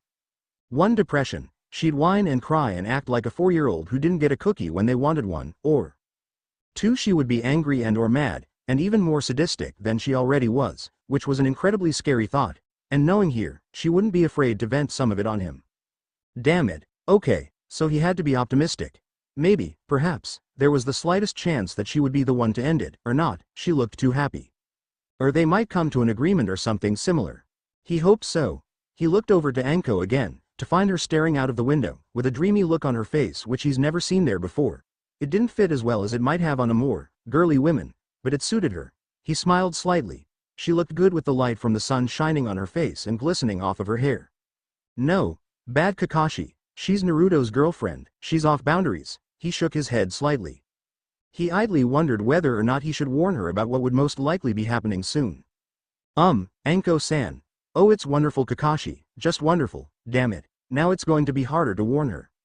I feel like such a girl when I think about him, and at first I was scared as hell cause I don't want to be a sissy, but then I started to accept it, no. She then promptly sat up and leaned forward so that her elbows were on her knees and her head resting in her palms. At first, it was kinda cool, no. Cause we got to know each other before anything and he didn't just go after me cause of these. She pushed her breasts up to prove her point. And it was nice meeting someone who would treat you like a friend, but be more than that. But now, a pleasant sigh escaped her lips. But now, we're so much more. I love him. Kakashi's one visible eye bulged out of his eye socket for a millisecond when he heard that. Poor thing. And do you know what else Kakashi? He said he loved me too. She fell backwards and landed with her back on the back of the couch, sighing dreamily. He said that? That's a first. I was getting worried there for a second, but he's never said that to anyone before, so why now? Maybe he's finally found someone who he can let in all the way. I mean, it was fine at first seeing as he had friends, but he does need someone who he can trust not only with his life, but his heart too. I'm pretty good at this deep stuff. He then giggled slightly to himself. I wonder how he feels at the moment. I mean, saying that you love someone is quite a large step in a relationship. Last time Kami, last time, Itachi, if Naruto's thinking of that now, then, he needs someone. Anko, no, she's the proctor of the second exam, she can't go, besides, she doesn't quite know what happened. I need Iruka, I'm no good at this stuff, that's Iruka's department.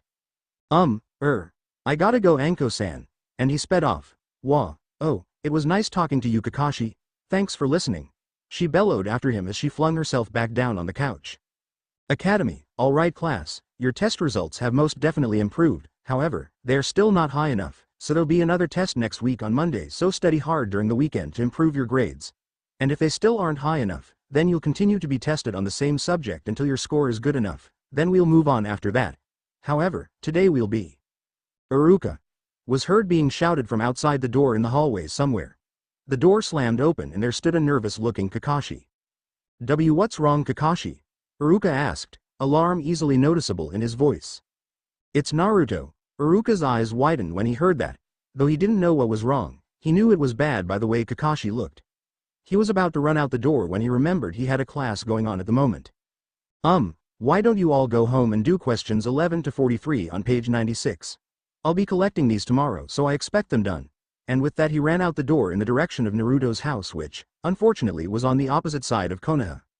Heading towards Naruto's apartment, Iruka was running as fast as he could across the rooftops with Kakashi by his side and was running at the same pace as him, though Iruka knew that he could run much faster than this.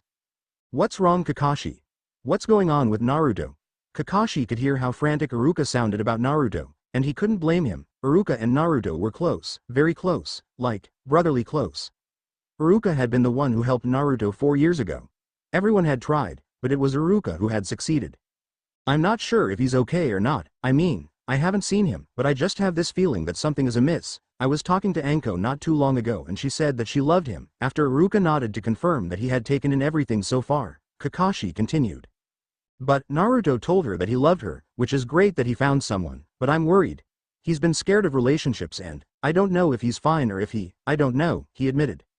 It's okay, it's better to be safe than sorry. A few minutes later they reached the door to Naruto's large white house.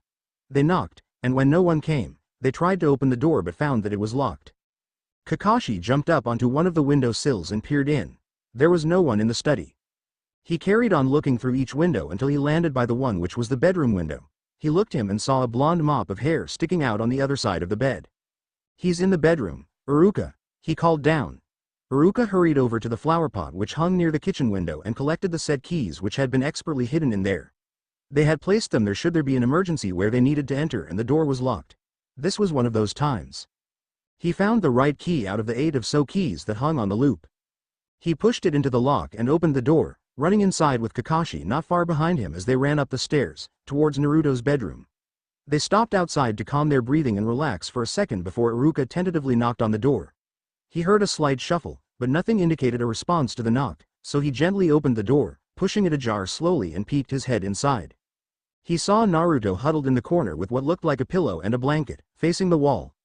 Had the moment not been serious, he would have awed and taken a picture. He sometimes had to remind himself that he was still a 16-year-old boy, teen. He was mature for his age, yes, but still 16. He pushed the door slowly open and began to walk gently towards Naruto with small soft steps. Kakashi remained in the hall as he knew that he wasn't a comfort sort of person. Naruto, Iruka called softly. Said person's head rose from its hiding place in the comforting pillow. His eyes glistened with unshed tears and his cheeks were red. He was hunched over in a fetal position, much like a child would when they were scared. He smiled a sad smile up at his elder brother-like figure, though he wouldn't meet him in the eye. Iruka then bent down and scooped Naruto into his arms and just sat there for a while, holding Naruto close to him. He would occasionally rock backwards and forwards whenever Naruto would begin to tense in order to calm himself down. He knew that Naruto had slight autophobia, the fear of being alone, which made the fact that he was also scared to trust someone with more than just his life. No matter what people might say, Naruto was a very fragile person. He may be physically strong, which he was, but he was weak when it came to the matter of the heart and friends. He had to work hard to make friends, even though he was a very likable person, it was just that he couldn't just let anybody in. He had improved, a lot, but he was still hurting. You want to talk about it? Iruka finally asked after sitting there for Kami knows how long. After a while, Naruto said, I don't know, I'm just being silly, it's just that, well. Shish, it's okay Naruto-ni, you know you can trust me. I'm always here for you and you can tell me anything. Even if just to listen to you. Naruto squeezed slightly in response. Anko, Shiwi, I know what happened Naruto, and I know that you're scared as well, I understand Naruto. But I shouldn't be scared, Ruka, Anko, she hasn't done anything wrong to me, she's always just been herself and we got along great. His voice was soft and quiet, very different from how it would usually sound. She's been very good and I feel so bad for even thinking that she would. Shish, don't think about that now. And you're right, she hasn't done anything to make you think that she would even do something like what he did. But that's just it, he didn't show any signs of doing something like that, and he did it anyway. But Anko, I feel like such a girl. He then hid his face in Iruka's shirt as he trembled slightly. Iruka placed his hand on Naruto's head and began to stroke it through his hair in a very soothing and calming way, which made Naruto purr slightly, which earned him a chuckle from Kakashi who was still standing in the hall, completely forgotten by the other two. Come and join in, Kakashi, Iruka half asked, half ordered. Said person stood there for a few seconds, but eventually walked over to them once he saw the look in Iruka's eyes. He didn't want to make him mad. Even though he was only a Chunin, he could be downright scary if provoked, and Kakashi knew from personal experience. He didn't want to delve into that, nope, not at all. He reluctantly joined in the hug, though with less enthusiasm as Iruka. He parted after 2 seconds, having had enough of the awkward, for him at least, hug. The other two may like to be hugged and whatnot, but Kakashi liked his personal space a lot and he liked to keep it to himself. Kakashi left, though Iruka nor Naruto bothered to stop him as they knew where he was heading, Ichiraku Ramen. He was going to go and order a takeaway so that the three of them could eat it at Naruto's house. It was once again silent until Naruto spoke. I guess I'm just acting like a stupid kid, huh, Ruka? No, you're not, Naruto, you're only 16 and you need to act like it every once in a while. It's not good for you to keep it all bottled up. You need to let it out, and better here with me or Kakashi, or Anko, rather than out on a mission. Thanks, Ruka, thank you. Ruka proceeded to ruffle Naruto's blonde locks, flicking the braid slightly. You should trust Anko, Naruto. I think that she's earned your trust and I'm sure you've earned hers as well. You two look good together, much better than that last one. What was her name? Naomi was it? I don't know what you saw in her. Me neither, I guess I was just trying out someone different, which didn't really work. Ramen. Two heads turned to see Kakashi standing there with a couple boxes of takeaway ramen. The two laughed as they stood up and made their way downstairs to the dining room, Naruto staring at a dusty old mahogany door before he entered the dining room and took his seat with the other two. It had been 2 days since the confession between Naruto and Anko, and they hadn't seen each other since then. This was why Anko was currently still sitting in the same Chunin lounge in the tower which was situated in the forest. Also the place where she'd talked to Kakashi 2 days ago. She hadn't moved apart from when she had to. Or when she was in the mood for dango. If someone were to look at her now, then they'd find it hard to believe that she'd been in high spirits 2 days ago, as her face was now plastered with a sour pout. The angry tick mark on her forehead wasn't helping either. Not to mention the dozens of ripped packets surrounding her, all of which had previously contained dango. It couldn't be helped. Absolutely nothing interesting or good had happened since the confession, and she had neither seen hide nor hair of her boyfriend. Not even her good old friend Kurenai, who had a flipping genin team currently out in the forest of death. There were only so many places a person could hide in the tower. All Chunin senseis had to be in the tower. She'd seen every single sensei, apart from Kurenai. Damn her. She'd wanted to tell her the great news and had been excited to do so, but no, Kurenai just had to be impossible to find. She was supposed to be her best friend, damn it. She hadn't seen Naruto either, but she just couldn't be mad at him, especially after their confession. Anko stuck her tongue out and did a raspberry but stopped when she heard some coughing coming from her right. She promptly turned to see who had dared to interrupt her moping with her tongue still stuck out, only to accidentally bite it as her eyes landed on a certain blonde. Said blonde couldn't help but snicker at the sight as Anko, along with the tongue out of her mouth, was sitting on the floor with her legs crossed, along with her arms crossed in front of her and her chest puffed out in a huff. The large, confused eyes didn't help either. I'm sorry, I didn't know I was interrupting. Why hey. Though Naruto wasn't one to boast, he would say that he was an awesome ninja. He'd been trained well, had exceeded expectations, had set records and had flown straight through the ranks. But he had most definitely not seen Anko jump up from her position and fly straight at him. He didn't even notice until his head hit the floor, hard. But he couldn't be mad at her. He was busy trying to breathe as Anko was currently nuzzling him in his chest. She had her arms wrapped tightly around him, and had he not known her, he would have thought that she was trying to rub her cheek off on his chest. Oh, wait, now it looked like she was trying to rub her nose off on him. I'm glad to see you too, Anko-chan, but would you mind getting off of me? Not that you're heavy or anything. It's just that I don't think that the floor is that comfortable. A nervous laugh came quickly afterwards. Within a second, Anko had gotten up and pulled Naruto up with her. Now Naruto was scared, but after he noticed the room full of empty dango containers and packets, he guessed she was just high on dango. And that happened quite often, so he guessed he should be used to it by now. Where have you been? Anko moaned. I couldn't find you anywhere, and Kurenai wasn't anywhere either. I had no one. This was followed by waterfalls of crocodile tears. Naruto could only mentally curse the dango as he gently patted Anko's back in a comforting way. There, it's all right, I'm here now. As if his comforting had worked, she stood up straight with absolutely no signs of her crying only a second earlier and with a questioning look on her face, staring at Naruto. Where have you been anyway? All Chunin senseis are required to stay at the tower, but you weren't here at all.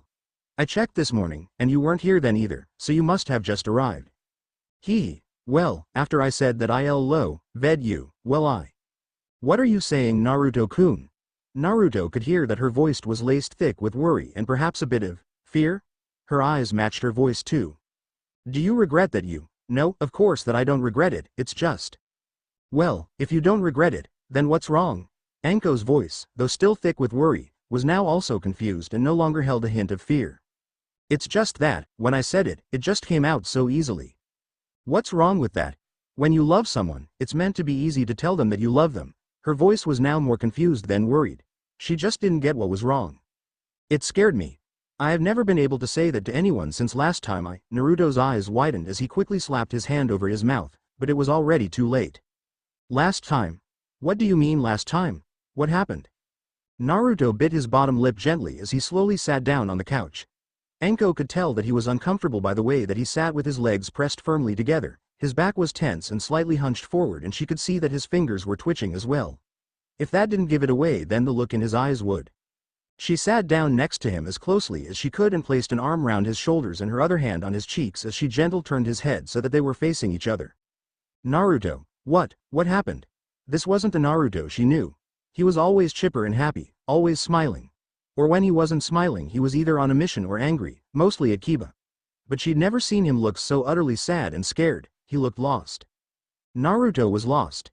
He'd never told anyone about what had happened. The people who knew were the ones who had helped him recover, helped put him back on track and encouraged him whilst he was in rehab. That included a grand total of 4 people. Sarutobi, Jiraiya, Kakashi, and Iruka. Naruto's lip twitched slightly upwards as he thought of the Chunin. He was the one who helped him the most. The one who got him started. But he'd never told anyone before. He didn't know if he could. He was too scared to even think about, afraid that he may end up where he had been 4 years ago. But when he looked at Anko's eyes, he saw nothing but love. Okay. Well, there was also worry, but that was beside the point. She really cared for him. Maybe he could try. Anko was startled when Naruto began to speak, but she said nothing. Naruto had also turned away from her, and was currently staring at the floor as he twiddled his fingers through each other. I once said it to another, 4 years ago. Naruto took a deep breath to steady himself before he continued again. You see, Itachi and we met when we began at the academy together. I was 5 and he was S6. Naruto's eyes had taken on a far-off look, as if he was back in the past, reliving the moments he was talking about. Anko wasn't shocked to hear that it was a guy he was talking about. Naruto had told her how he was bi, and even if he hadn't, she wouldn't be that shocked since homosexuality was quite common in ninja villages, though not so much in normal civilian villages. But she couldn't stop her eyes from widening when he mentioned Itachi. The Itachi who massacred the whole Uchiha clan bar Sasuke. Shit. She could see that whatever had happened had most definitely not been all that great, and if it had happened 4 years ago, then it was the same year as the massacre. I was put into the academy a year earlier than the rest. The Sandaime wanted to get me started early so that I could defend myself better since the orphanage. He trailed off slightly as his thoughts turned his early childhood. A bitter smile made itself known on his face. The other kids there didn't like that and began to bully me. I ignored it all and trained hard, read and did everything that was expected, along with extra credit. That all just made it worse. They all hated me for it. Their parents had also told them about certain occupants. Naruto placed a hand on his stomach where the seal was. All of them hated me, except for one. He couldn't care less. He was quiet and didn't mingle with the others. Itachi had always been like that. He was the top of the class, so he had all the girls swooning after him, even the older ones as he was a protege. But one day, when he had to spar in pairs, the 2 of us we paired off together. Itachi always won his spars, so it was only natural for everyone to assume that he would win against me. But he didn't. It was a tie. He was more skilled than me, everyone could see that, but I never gave up. Whenever I was down I got straight back up again and battled twice as hard. I got a lot of hits and too, a small fond, yet sad, smile made its way across Naruto's face. Something changed in his eyes. He'd accepted my existence. That was the first time anyone near my age had done that. Tears had suddenly begun to pour down Naruto's face. Not just trickles, but endless rivers. Naruto raised a fist to try and dry some away, but it was useless as many more came running down. He felt a comforting squeeze on his shoulder as Anko tried to comfort him, but it didn't bring him out of it. His eyes, though now glistening with more tears, still had that far-off glaze. From then on, he saw me as a rival, and he, in turn, became mine. We trained harder, worked harder and did everything to best the other, and before we knew it, we'd been moved up 2 years. Throughout that, we didn't notice how far behind we'd left our classmates. But we still carried on trying to best the other. Our rivalry, it had turned into friendship. He become my first friend. I was so happy. His knees had now been drawn up and he was hugging them close to his chest. We spent all of our time together, whether it was training, eating and just hanging out, we were inseparable. Because of this, we graduated after only 1 year in the academy, making him 7 and myself 6. We were placed on the same genin team along with another genin who passed at the same time at us. She was 12, the normal age of a rookie genin. We had great teamwork, though she didn't want to stick around when we weren't training or doing missions, but that was completely fine with us. After 2 years, we entered the Chunin exams and all 3 of us became Chunins. That was also the time I met Iruka. He was also taking part in the Chunin exams at the same time as we were. He was 16 then. My second friend. Naruto turned his attention to Anko for the first time since he began talking, his eyes glistening with tears yet to come. His eyes were warm and a bit goofy when he spoke the next sentence. That was also when we first met, in the hospital. Anko smiled at him, which seemed to make him continue talking. He looked away again as he continued. We did everything together. We did all of our Chunin duties together, even stayed with the other for guard duty. 2 years later, we were set to take the Chunin exams. They were harder than the Chunins, and it felt so strange in the Chunin exams are taken individually rather than in pairs. This meant that we were apart for 2 months. We'd never been apart from each other that long before. And you know the saying, distance makes the heart grow fonder. Well, that was certainly true for us. Nothing could break us apart. We did everything together and for Konoha. That was our Nindo.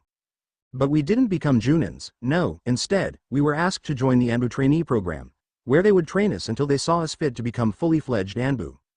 This cut us off from everything else, but we still had each other. We started to become even more, Anko could tell that Naruto was struggling to find the right words, but she stayed silent so as not to disturb Naruto. She knew that it was hard for Naruto to retell and relive this, but she felt honored and happy that he trusted her enough to tell her this. Warning. Naruto will go on to talk about the start of their relationship and such, only minor yaoi, and in the past tense.